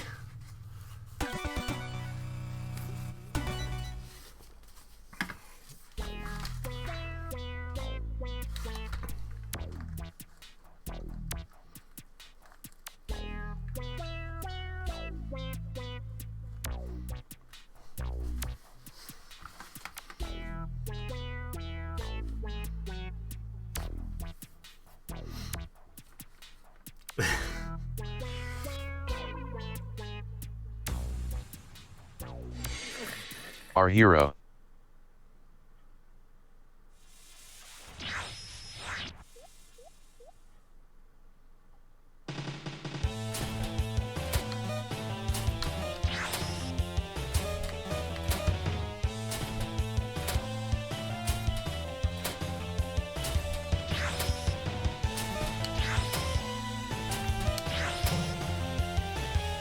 What the hell even?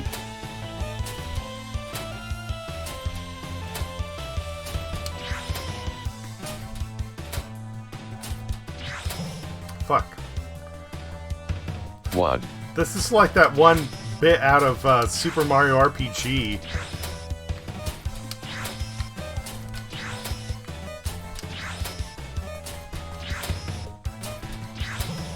Fuck. Peeping in the ladies' locker room, advanced ninjutsu.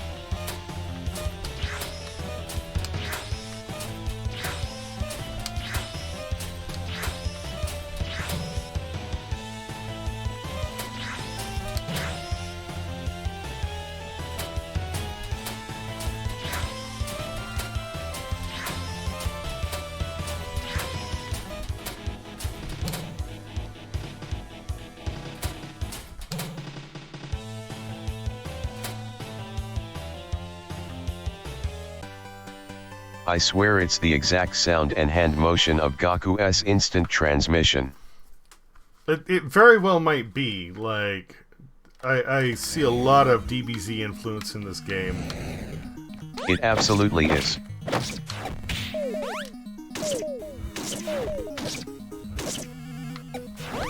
Alright, whatever. Fuck the snake.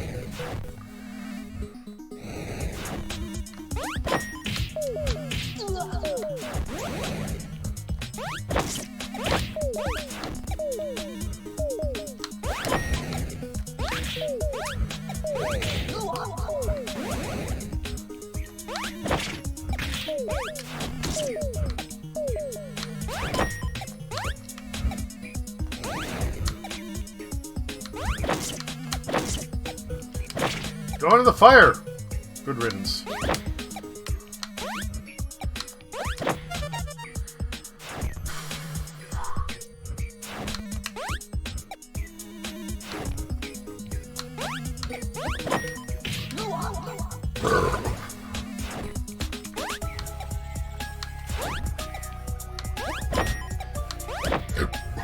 Excuse me. Jesus.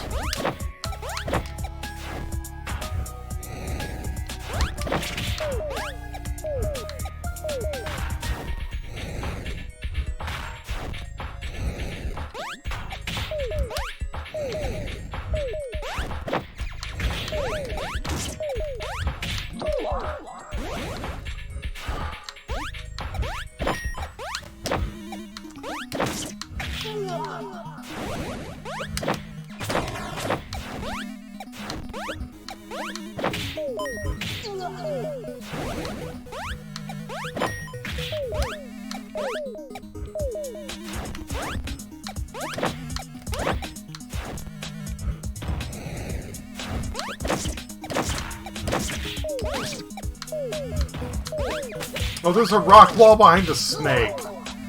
That's why it doesn't work. Oh, that sucks. That's... I'm sorry, that feels really fucking cheap.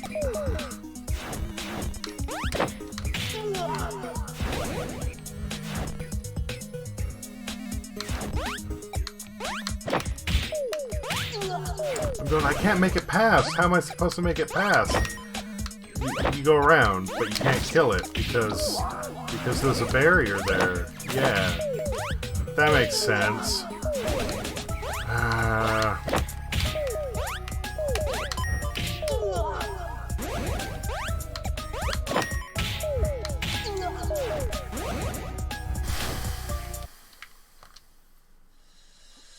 I can't.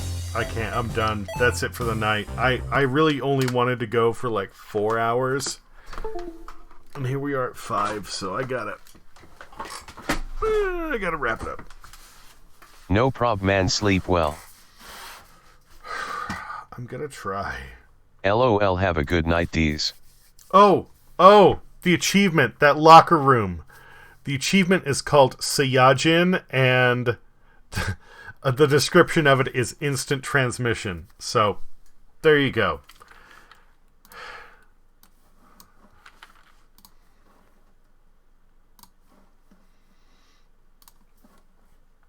Alright, let's find somebody to raid. And just for continuity, I'm going to kill my...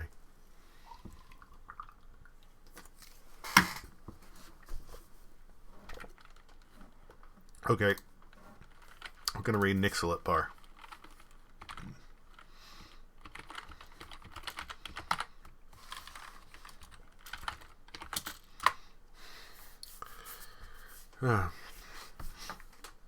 As per usual, no obligation to hang out, but please at least like pop in and say hi. All right?